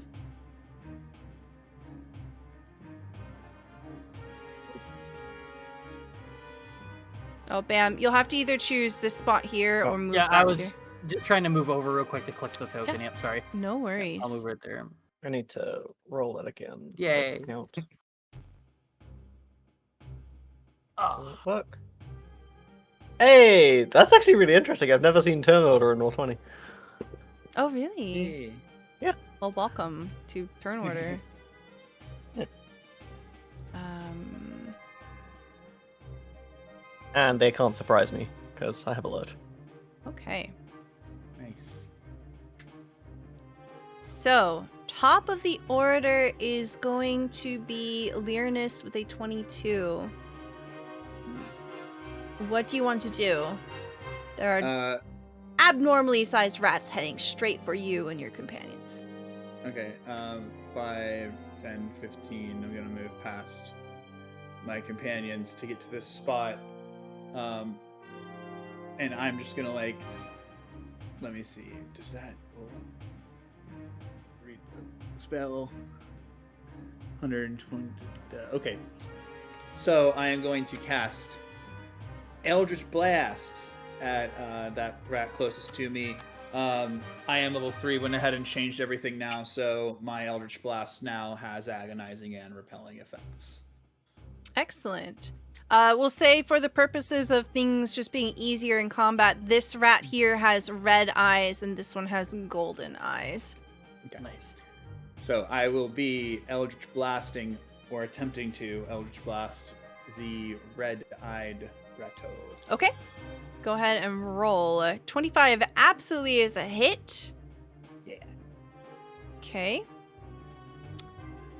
It takes 5 damage. What does your Eldritch Blast look like? So at this point, it's kind of more of like an emerald color. It was when Lyrinus was transformed, like their energy was kind of like that viscous, black, dark, like yucky looking sort of energy. This is way more like emerald in color, sort of the same color that Aether, the little fae, was when they came and made themselves known. And it almost looks like there's a very loose like silhouette at the end of the blast that almost looks like Aether's body like charging into whatever the blast is hitting. And so it kind of just like meets the rat head on. Yeah, you see it smack into the rat and it falls into its side and immediately gets back up. Anything else for you? Just a really quick question. So was there anything I would need to do, like, this is my first time like kind of doing a warlock other than like Baldur's Gate 3 for agonizing and repelling blast? Are those like automatic, or do I have to apply something as well. Let's see. Sorry, I haven't played a warlock in forever. Yeah. Let me look it up real quick. You are a level 1 warlock? Level 2. So Level level 2. 1 fighter, level 2 warlock, yeah. Okay, warlock, level 2. Okay, so you do get your invocations. A level 2. Do you get 1 or 2? You get 2. Okay. Yeah, the repelling blast, if it hits, it just goes back 10. It doesn't have to make a save or anything.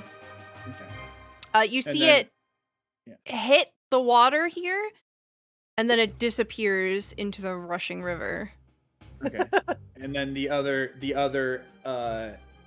effect, agonizing blast, was I'll read it. When you cast Eldritch Blast, add +4 to the damage it deals on a hit. So I think that it's in the river, and I think it had 9 damage done to it instead of 5. If you hover over your Eldritch Blast, it's already counted in it. Oh, okay. You rolled a 1, yeah. Nice. Yeah.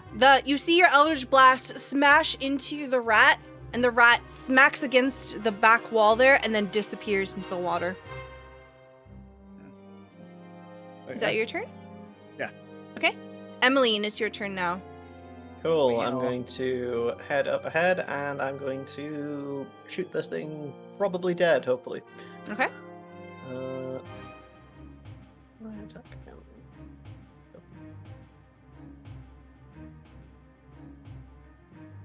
I think a 24 hits it. Yep. Oh no.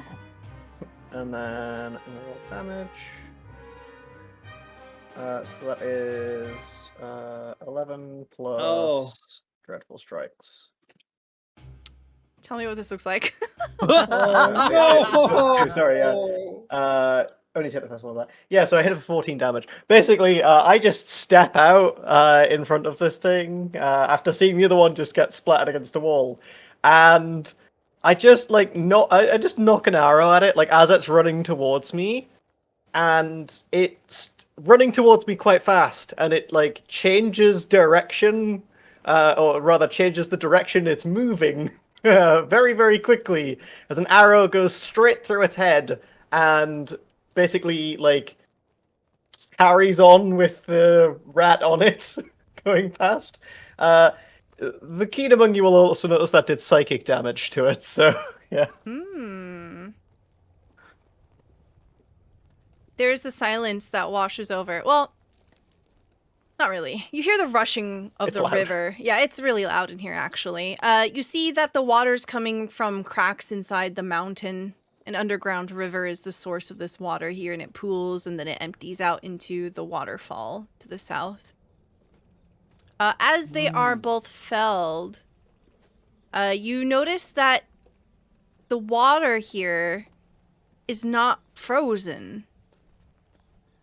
Yeah.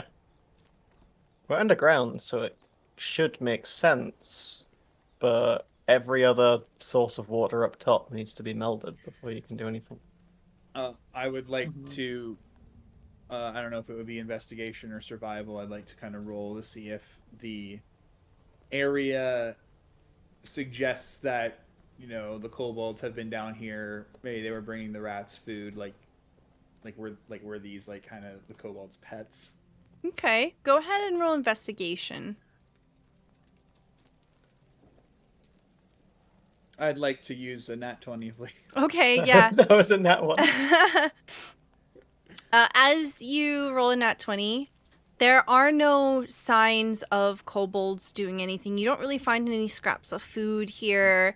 The only thing that you really glean from this is that there are thermal vents that keep this river from freezing, specifically. Oh. It moves with quite a bit of speed as it's heading towards the pit in the other room. So you surmise that this water is very dangerous. So so these are naturally occurring thermal vents. Mm-hmm. Okay.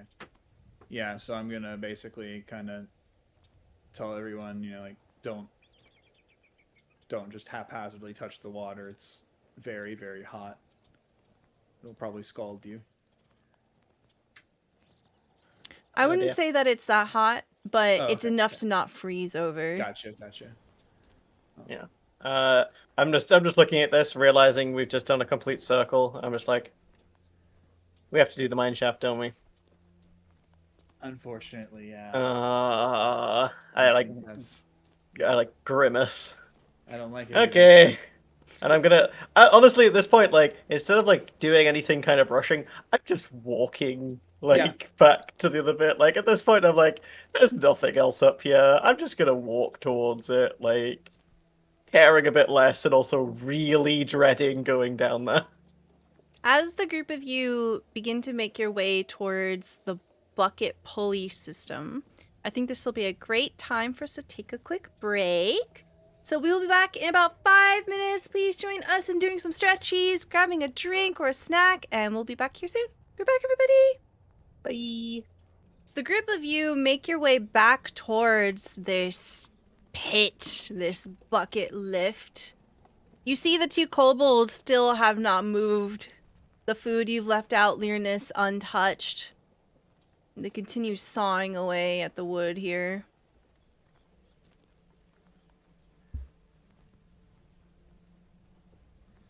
Yeah, Emmeline is just gonna continue past. Like, good luck to them. They're probably more likely to fall off than they are sort of thing. Oh. So the group of you, as you're approaching this single bucket pulley system, will have to make a choice.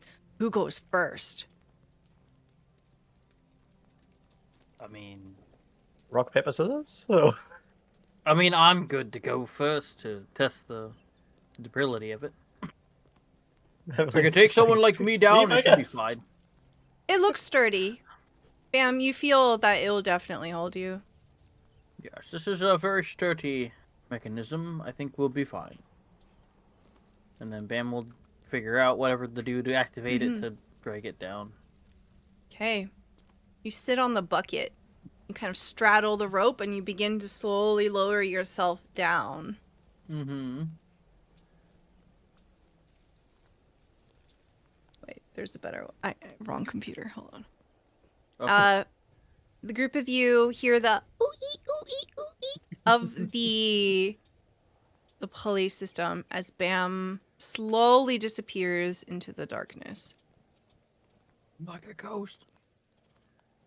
Immediately, Awareness will roll whatever you deem fit GM to sort of take out, or I don't know. No. I don't really have anything in my kit, but like maybe looking around since this is a mine to see if there's like any sort of like tools or maintenance to see if there's any kind of oil like make that squeaking noise stop. You had seen broken lanterns, and there are definitely pieces of wood and tools around, but no sign of oil, unfortunately. Okay. That is something that you would have to buy in town. Yeah. Yep. All right. Well, then Lyrinus will roll a sanity save for the noise. It's fine. You don't have to roll anything. No. Just for the color, the humor of it, and they'll roll a sanity save and roll a nat 1. Eventually, you see the bucket come back up. Bam must have pulled it back up. Can I like is the sort of like overwhelming noise of the waterfall is it still as bad in this chamber? Can we hear each other more clearly? It's cut about half. You can't hear Bam if Bam is calling out to you. Okay.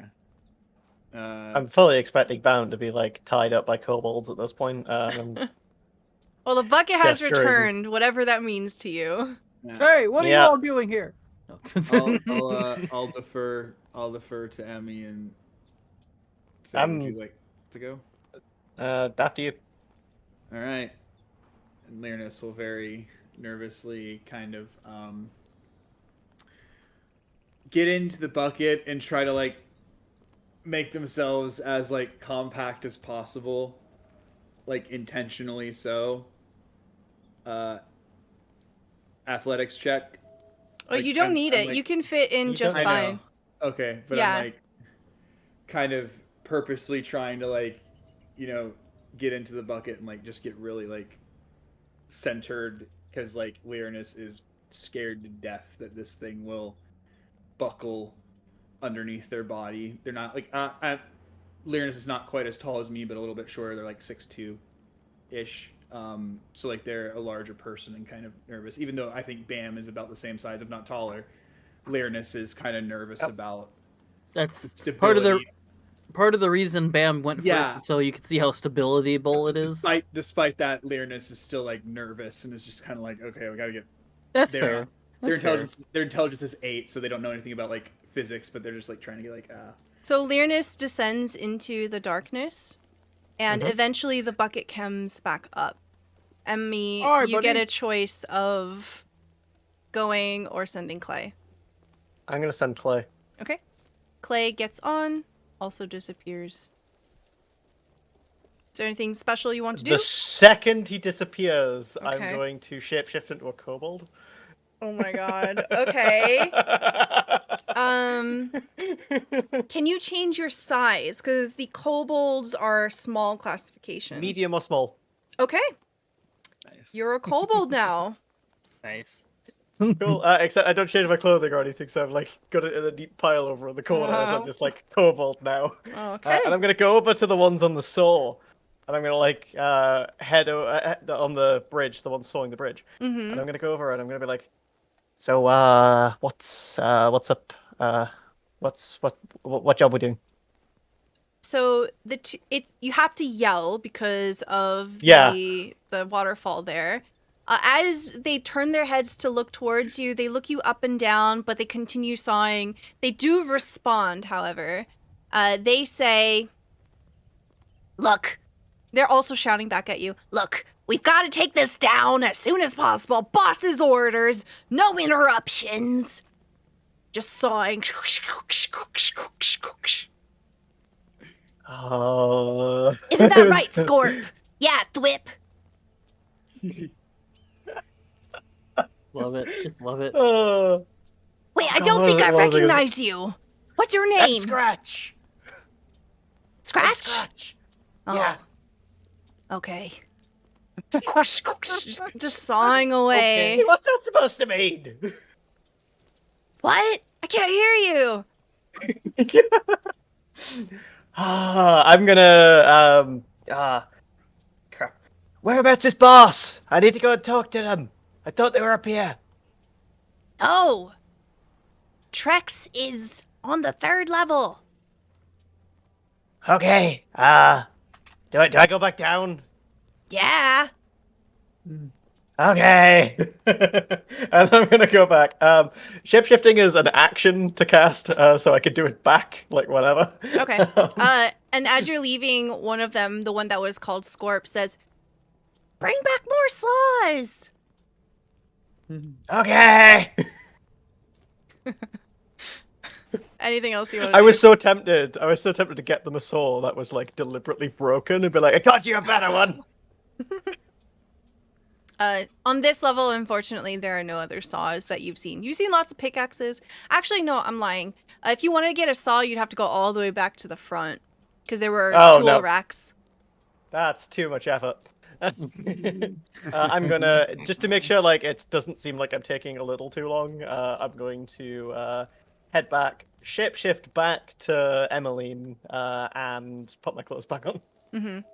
Okay. You do and so then head very down. easily. Okay. And then you descend. All right. I really want to do it with my bow drawn because I'm fully expecting to see, because I've taken a bit before these three, I'm fully expecting to see them all tied up. Yeah, so we're gonna role play a little bit like one by one. So we'll start off with Bam because you were first.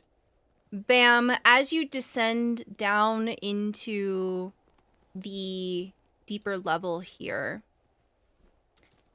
the mechanism creaks as the bucket lift descends to the floor of a small cave, and you see there are 2 dusty tunnels leading in opposite directions. You land without a problem. You don't really see anything. You don't really hear anything here.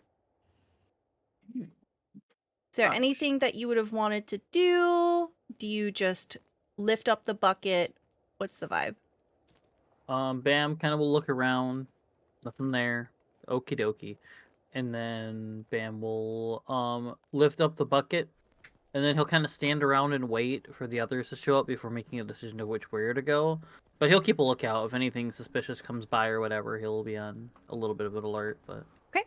After you is Learnus. Learnus, you safely land here in the deeper level. You see Bam. You see 2 different directions. Okay, I will just kind of look at Bam and oh, that was nerve-wracking. I did not enjoy that in the slightest. I hope the others make it down all right. they should. We both made it down fine. Is there anything that you want to do, Learnus, or do you just want to send the bucket up? I'll send the bucket up and then just, kind of stay in like the general vicinity of where the bucket's coming down. Okay. Shortly afterwards, Clay descends, and I'm pretty sure Clay would immediately, nervously be sending the bucket up to make sure that the group of you don't get separated. So the bucket goes up, and there's a few minutes, like a pause. But shortly afterwards, Emmy begins to descend. Hey, anything happen? No. I've got my Everything bow alright? out at this point. No, I had a feeling I was gonna come down here to you lot being like, I don't know, stuck with sticks and sharp things by kobolds. Nah. Well, nothing of the sort yet. There seems to be a path down this way, but I wanted to wait until everyone showed up to embark. You see a northern path and a southwestern path.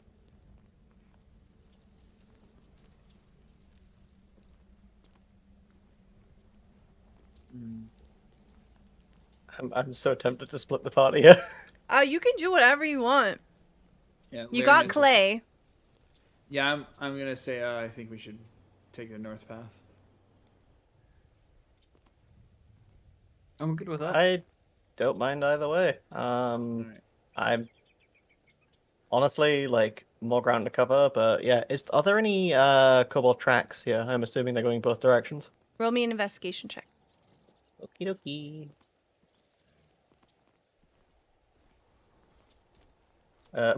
That's a 4. Okay. It's kind of hard to tell. It's dark in here, though the group of you have dark vision. It's dusty. Your tracks kind of mingle with the tracks here as well. There's definitely been activity. You see the stray kobold step here and there. Okay. In that case, I'll stick with the party. As you begin to move northward, you see that it opens up into another chamber. Oh, great. Oh, great. This one doesn't have, yeah, great. All right. As the group of you move into this chamber, there's a hole in the west side of this chamber that opens up to the central shaft, letting in the sound of a waterfall. The floor in the north end of the cave is 5 feet higher than the south end, and a rocky ridge separates them both with slopes on either side. The walls above the ridge gleam with gem deposits. Ooh. It is loud in here. You have to yell at each other. It's more of the same. It's more shiny rocks. No pulley system, it seems like, in here either. Can I get a perception check from Learnus? With a 15, Learnus, you turn your head at just the right moment where you think you see something move on the north side of the wall here. When you look back, you don't see anything.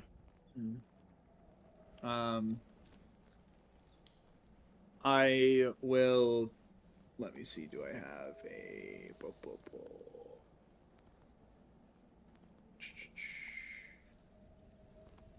No, I don't have any torches. I was going to light a torch and like throw it in that direction, but I don't have any torches. I will, I guess, kind of move over where that was. Okay. And sort of investigate further. Okay. Go ahead and roll me an investigation check. What is everyone else doing? I'm gonna check out the like if I can see anything down the shaft. Get to the edge. Okay. Go ahead and move your token. Clay will just stay with the group here. All right. With a 5 investigation, Learnus, you look around and you can't quite find anything. What was it? Something definitely caught your attention. You know, without a doubt, and I'm not gaslighting you, you saw something, Yeah. but you can't find it. Gotcha. Is supposed to that- move. Is it still really hecking loud Yes. from the shaft? Absolutely. Oh, The boy. waterfall is roaring. Oh, is there anything I can make out, or is it just completely black? It just goes down. Oh boy. Yep, same as before. I'm just gonna, like, if there's nothing I can get from that, then yeah, I look around and be like, we should probably go the other way. Agreed. Okay. Hmm. Let's not hang down. Yeah. Everybody just rushing to like move their tokens around. Whee! No, Bam, Don't no, put- do it, no. don't do it. You have drawn the Don't do it, void Fab. card. I would. I would. No. You feel an inexplicable pull to just step into it. Yeah. No. I wonder what it'd You're be like. fine. Oh, hi, Lucky. Water slide. Ah, I see kobolds. Okay. Oh boy. As you step into this chamber here, you see that a table and chairs have been set up in this area to create a space for miners to take breaks. On top of the table, 2 kobolds are poking a giant rat with their javelins to make sure it's dead. They haven't noticed you yet. Learnus is going to very slowly and very deliberately sort of take their sword and shield off and like set it down on the ground. Take their crossbow off and set it down on the ground and sort of unarm themselves. Though, you know, they can still blast people and summon a spectral weapon if they wanted to. But they're making it look as if they are completely unarmed and have no intention of fighting or engaging, and sort of just start walking toward the kobolds. Okay.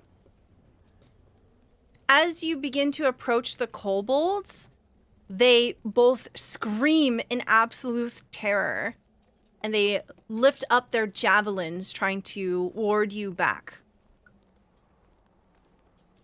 Emmeline was like trying to walk past them and go into like the next room while this was going on, but the scream just like jumps out of her skin. It's like, sheesh. Okay. Please select your tokens and roll me initiative. Before we do that, I'm gonna yell out.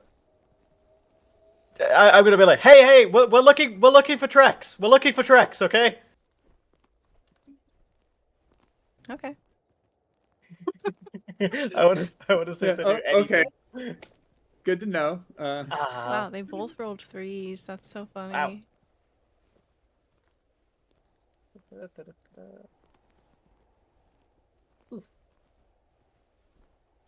I'm so glad I have like +9 to my initiative. All right. My cat is sitting directly in front of my monitor. I can't Yay. see Nice. shit. New Dia. Go Dia. A cat as your DM would be interesting. Yeah. Just a campaign ran by Momo the cat. He's just watching me move stuff around on the screen. That's so cute. Feats I fall, love people die. Mm-hmm. Okay. So this is turn order. So we'll do things in order here. Learnus, Yeah. you see that they are shaking in they're not actually wearing boots. They are trembling, holding these javelins up towards the group of you. What do you want to do? You go first. Okay. I will, try my best to kind of gently sort of indicate that I'm not wanting to like fight them. So, as I said, Learnus has disarmed themselves, and they're not going to like Eldritch Blast them or anything like that because they're not trying to hurt the kobolds. So they are essentially going to be physically grappling try to like grapple the sort of the spear of the kobold to the like just below them Okay. in an attempt to kind of like athletically disarm the spear from them. Okay. We'll say one kobold has yellow eyes and the other one has green eyes. Okay. Therefore, I would be doing this to the green kobold. Okay. So go ahead and roll me an athletics check. We'll have a contested athletics here. Okay. You rolled a 15. It rolled an 8. You pull the spear out of its hands. It screeches. Learnus will immediately, if it's permissible to just kind of do so in the same turn, sort of just like... That would be the spear equivalent of an action. Yeah. So, like, basically I'm wanting to basically put the spear down, like, get the spear out of my hand. Oh yeah, it's a free action to throw a weapon down. Okay, yeah.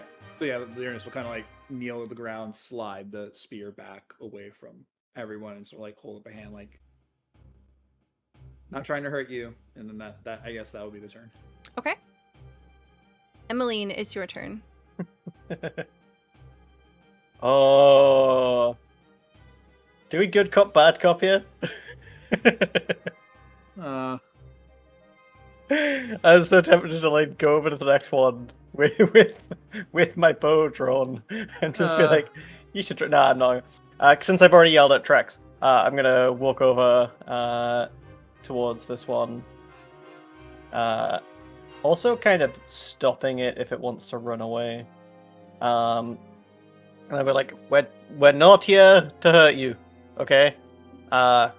Already talked to the two upstairs. We're looking for Trex. We need to go and talk to them, okay? Not here to harm you. But if you stab me, I will stab you."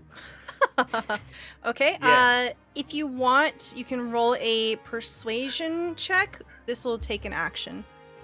Okay, yeah. That's a 21. Okay. Nice. You see this kobold that has just been disarmed immediately turns towards you and has the biggest puppy eyes, and it's quivering its little mouth, just pointing accusatorily over towards Learnus. Well, you're the one who pulled a weapon out on them. I know we're scary, but like, yeah. Anything else for your turn? No, I think I'm good. Okay. Bam, it's your turn. Ah, man, I'm put in a hard spot here. I guess I guess he will go up to the green-eyed one, and basically say the same basic thing of like, "Hey, we're not here to hurt you. We're just here to look for somebody." Yada yada yada. Try and do that. I guess try to be not violent yet. Okay. Go ahead and roll persuasion, please. This will be an action. That's fine. Okay. Oh. With a 10, it just like, yeah, kind of stabs at the air, not stabbing you quite yet. It stabs at the air with its javelin, trying to keep you away. Mine.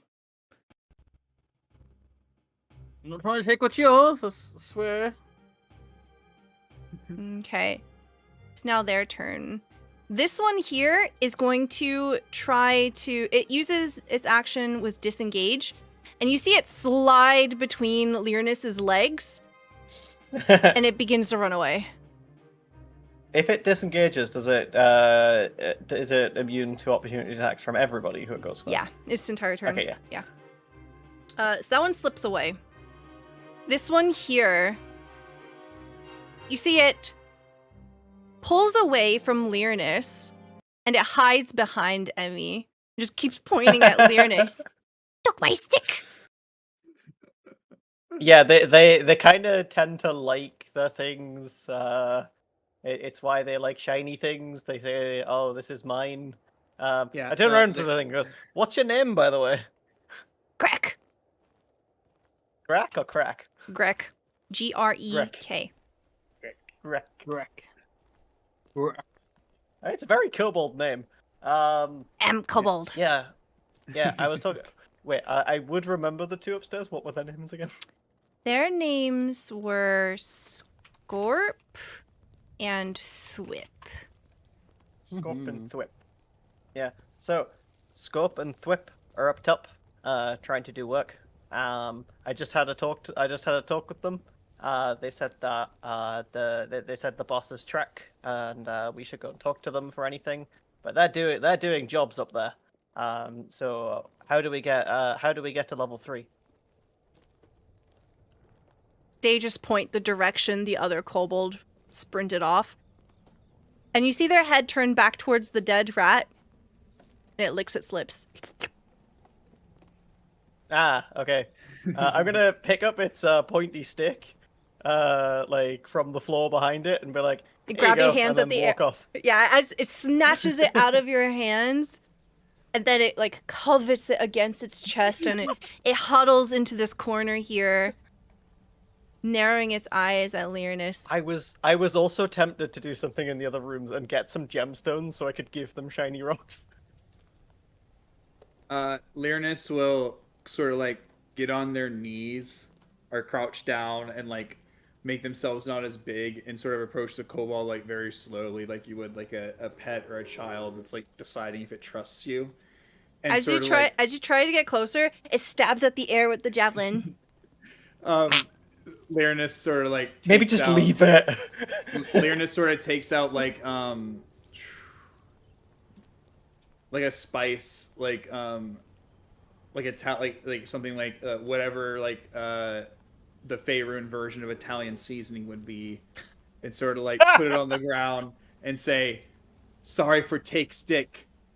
Points at the seasoning, make rat taste better, and sort of like back away and like leave.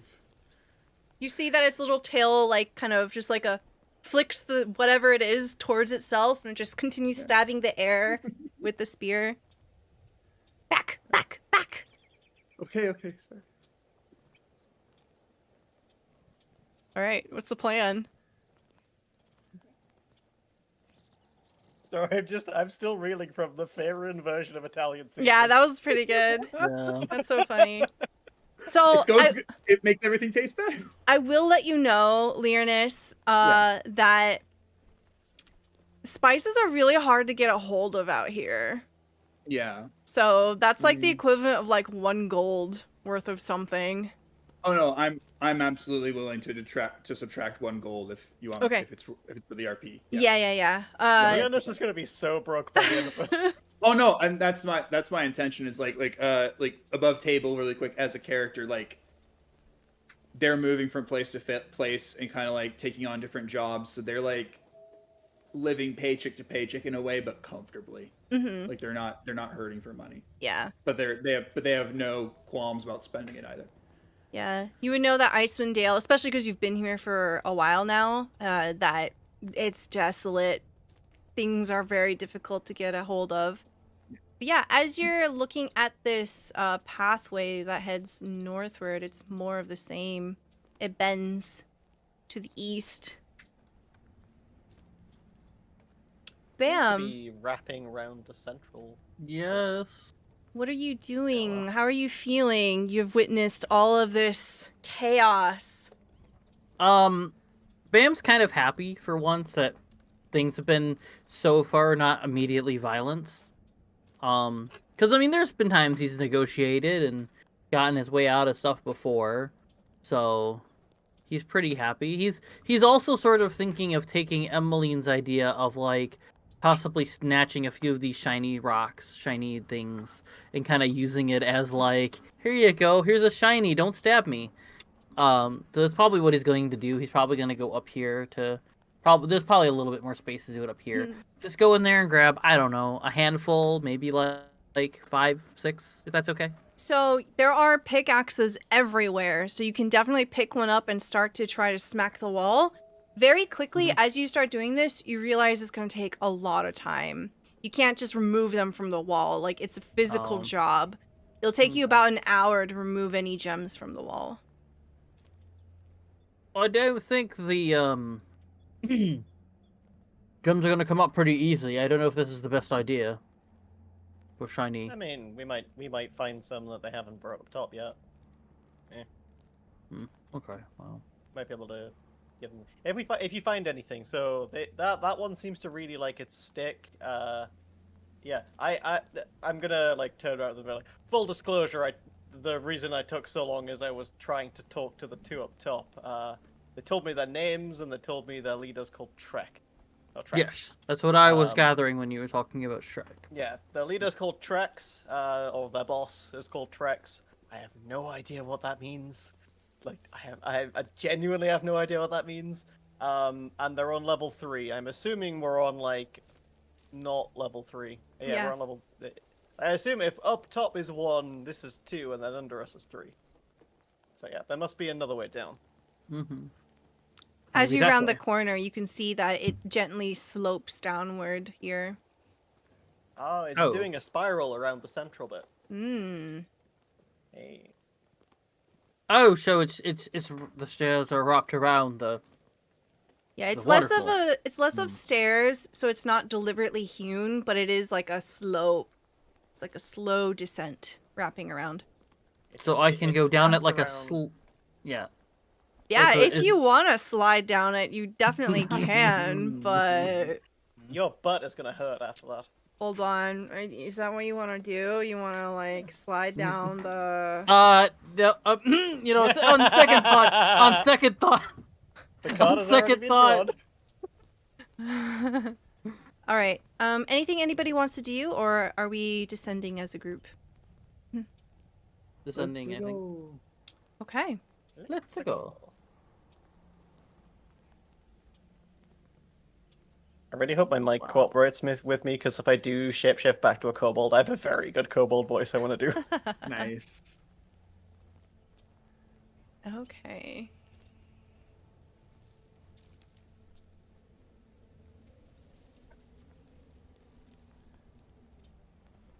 Oh no. Oh no! So this is why there was gonna. Okay, I get it. Okay.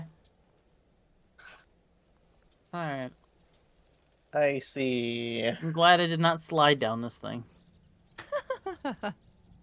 Yeah. Is that a tightrope across the middle? Alright, one sec. The tunnel's downward slope ends where it opens into the center shaft. A wooden walkway extends from this opening, then runs westward along to another tunnel in the rock. In front of you, a large bucket like the one you saw earlier dangles from a taut rope and stretches southward across the shaft and is connected to another wooden platform 15 feet away. When you look down, you see nothing but darkness. You see that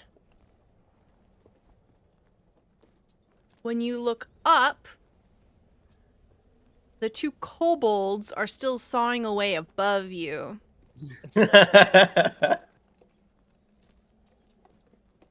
Essentially, kind of like the bucket that you used to get down here, there is a bucket you can use to go across. So it's horizontal instead of vertical here.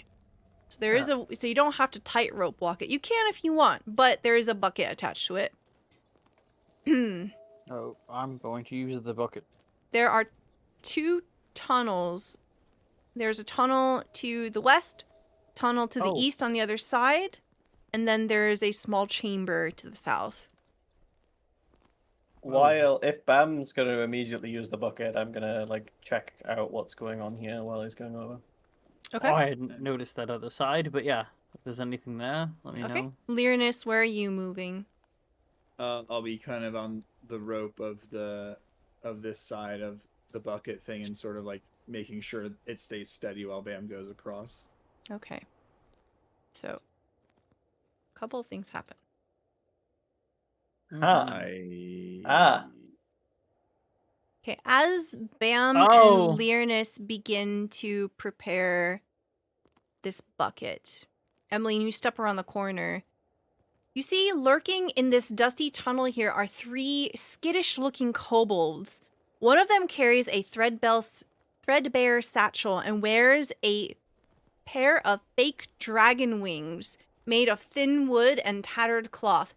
This kobold immediately raises its hands in surrender, saying in common, "We mean you no harm. Please don't hurt us." I look at it and go, "Are you Trex?" You see that its eyes are closed. One opens. Yeah? How do you know my name? Oh, the numbnuts up there said your name. I assumed it was you because you got dragon wings. Yes. Are there kobolds further in as well? He looks behind him, and there Oh, are... that was me asking out of character, sorry. Oh, yeah. You see 2 kobolds are just cowering behind him. Ah. He says to the group of you, "My fellow kobolds and I sought refuge in the mine after being chased out of the foothills of Kelvin's cairn by a yeti. The miners got scared and ran off before I could explain that the kobolds meant no harm." I hear Yeti and I go, oh, okay, this makes so much sense. I think we met that Yeti, so we understand. Mm-hmm. See, he makes a dramatic gesture with his hand, pulling his fist in towards himself. "The everlasting winter has made this wilderness unsafe for my kind, and the preternatural cold dulls our wits. Please, we only want a place to stay so we can keep out of this horrible weather. We can work, and we won't cause trouble. Termalaine would be richer for having us." Lyranus will kind of like have his hand behind his back, kind of like move their fingers, and like whenever the kobold is giving their speech, like there's this like green sort of emerald aura as they give this speech of like, we're kobolds, we're not trying to harm you. Can they hear over the waterfall behind me if I'm in that? If I'm in that tunnel? I think it's very clear to the rest of you that Emmeline is talking to someone. You would have to deliberately move over if you want to see... Oh, cat. Hello. Oh, hi! Yeah. It found the chair. Randomly, my cat just said hi. Yeah. Yeah, I'm gonna look at. So I'm too far away to kind of be with the conversation at this point.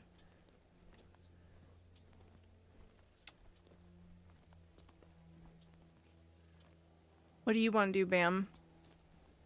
I think Bamble kind of stood there, kind of waiting to see if Emmeline was going to pop right back out, because maybe there's nothing there. Noticing that Emmeline has not popped right back out, I'm going to probably sneak up past Lyranus, probably get right behind Emmeline to see what might be there. Lyranus will have moved in the same direction. As I'm talking to Trex, I'm assuming you're just seeing 2 people like peering up over my shoulder. Trex's hands immediately shoot back up in a symbol of surrender. Oh, this is what Trex looks like. Mm-hmm. Trex looks cool. Yeah. It does. So you see this oversized satchel just dangling from its hip over its shoulder, and it looks very unwieldy, like it doesn't belong to them. Can I get an insight check from you, Emmeline? Absolutely.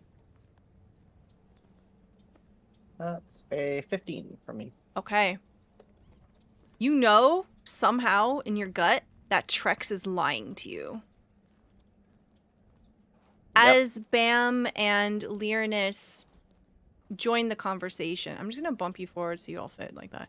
So Trex moves back. As the other two join the conversation, they don't have any context quite yet, unless you want to give it to them. So as I'm talking, I'm like, I feel that they're not quite telling the truth. I'm gonna charm person Trex. Oh. Oh. Okay. And I'm gonna, I'm using my last spell slot for this. As we're talking, I'm like, okay, so you came here because of a Yeti. We already took care of that. If it was the one, like, well, we've already taken care of a Yeti. We've taken care of way more than that, like. And then I like basically wave my hand as they like their expression changes. Mm-hmm. And I say, so what's really going on? So You can tell me. You're waving your hand and you're casting the spell Charm Person. You've cast this before. You understand how this spell works. You know that the kobold is a humanoid, so this should work. However, Ooh. it fails. And not in the way of, oh, you botched the spell. You did it perfectly. In the way of, like, this creature is currently immune to being charmed. And that... Okay, out of character, I know what that means, but... that is where we're going to end our session for today. No! No! Oh, okay. Do I pre-roll initiative for what I know is going to happen? No! You'll just have to find out what happens next time on Rime of the Frostmaiden. So, before we head out for the evening, we are going to do some outros. So please tell me who you are. Wow, that's so funny. I'm zoomed in on this super dead guy. Please tell me who you are, where we can find you, and what your favorite part of the episode was today. And we're going to go ahead and start the other way around. Zombie, start us off. Hello, I am Jacob. I'm Zombie IMZ. Whatever your name you'd like to call me. I'm the lore keeper and Captain Z of the Good Ship Clip. I probably do too many clips. That's up to your own discretion. Today I played Bam Nash. My favorite part probably... I mean, we haven't been together in forever, so I think I'm enjoying everyone kind of getting together, what we could get together. I don't know. I've been liking exploring this, I want to call it cave, but I don't think it's a cave. It's a mine. A mine. There we go. That's the word I was looking for. Yeah. I kind of like exploring this mine, kind of like digging through, and I'm kind of interested to see what'll happen next time with the fact that, oh, we can't charm this person. We can't. What's gonna go on? Because it doesn't look like they want to attack. What does it mean? It doesn't look like they want to attack us, but they're also like, I don't know. It's a weird scenario. You can find me on Twitter at ZombieFighter89. You can also find me on Blue Sky at ZombieFighter89. If you go to Twitter, though, because Blue Sky right now does not have pinned posts for whatever reason, on Twitter there is one of all of the awesome work that I have done, highlights, edits, and clips that I've done for such channels as Bad House RPG, Transplanter RPG, Total Party Chill, and, of course, the lovely Stella Luna. So, yes, there's that. I do all that stuff as well for work. So if you know anyone who's looking for video editing or Twitch clipping, I have all of my, like, here's all the work I can do, show you how well I can do it. Picked up, I think, a couple of clips that I think I did pretty decent with. So yeah, you could do that. And as well, and then you can, if you're not already sick of this face, next week, I am part of the Ghost of Saltmarsh campaign as I play Finn Carson there, and that'll be a tons of fun as well to play that again as well. But I haven't played with this crew in a while, so it was just happy to be back. Yay! Thank you so much. You can find Zombie's links there in the chat. Next, we got Schroeder. Hello, I'm Schroeder. I just played Lyrinus, and I really wanted to sort of take a different run at the character today and kind of explore their more playful side, and like the side of them that's sort of realizing that they're not alone anymore, because they've been traveling for a long time by themselves, and now they have a group of people. They're understanding their curse more, and they're feeling like they're fitting in with a group of people for the first time in forever. I had a super fun time tonight. Like Zombie said, it's been a while. A lot of stuff has happened. I'm still like trying to recover from traveling to my first con ever, and it's been really great.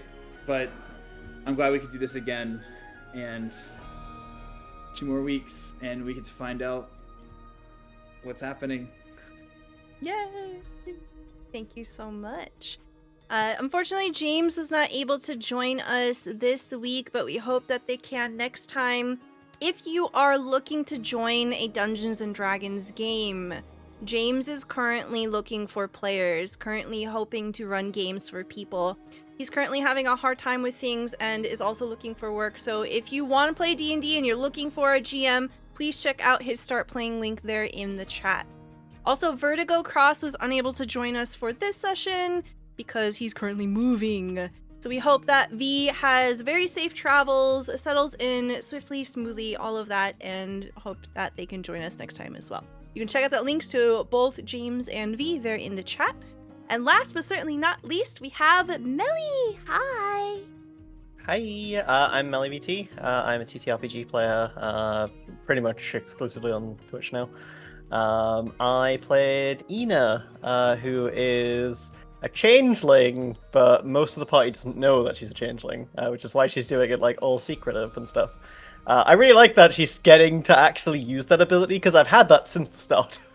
But yeah, my favorite thing is that we met up today. We actually had a session. We haven't been able to have a session in like 2 months, and I've been really, really happy that we could. I'm in the UK, so it's close to 4 in the morning right now, and I really, really, really like these sessions. Thank you. Thank you so much for being here. I know exactly how Drac feels in all of the like late night shows as well, because Yeah. I have the exact same sleeping schedule. Yeah, we just say that Drac is basically East Coast because Yeah, of his schedule. Yeah. You're nocturnal. Yeah, it's true. Well, thank you so much for being here. Thank you so much, chat. Thank you so much for the raids. Thank you for hanging out and joining us for our game of Rime the Frostmaiden. We will be back not next week, but the week after at 8 p.m. Eastern Time to see more of what is going on here in Termalaine.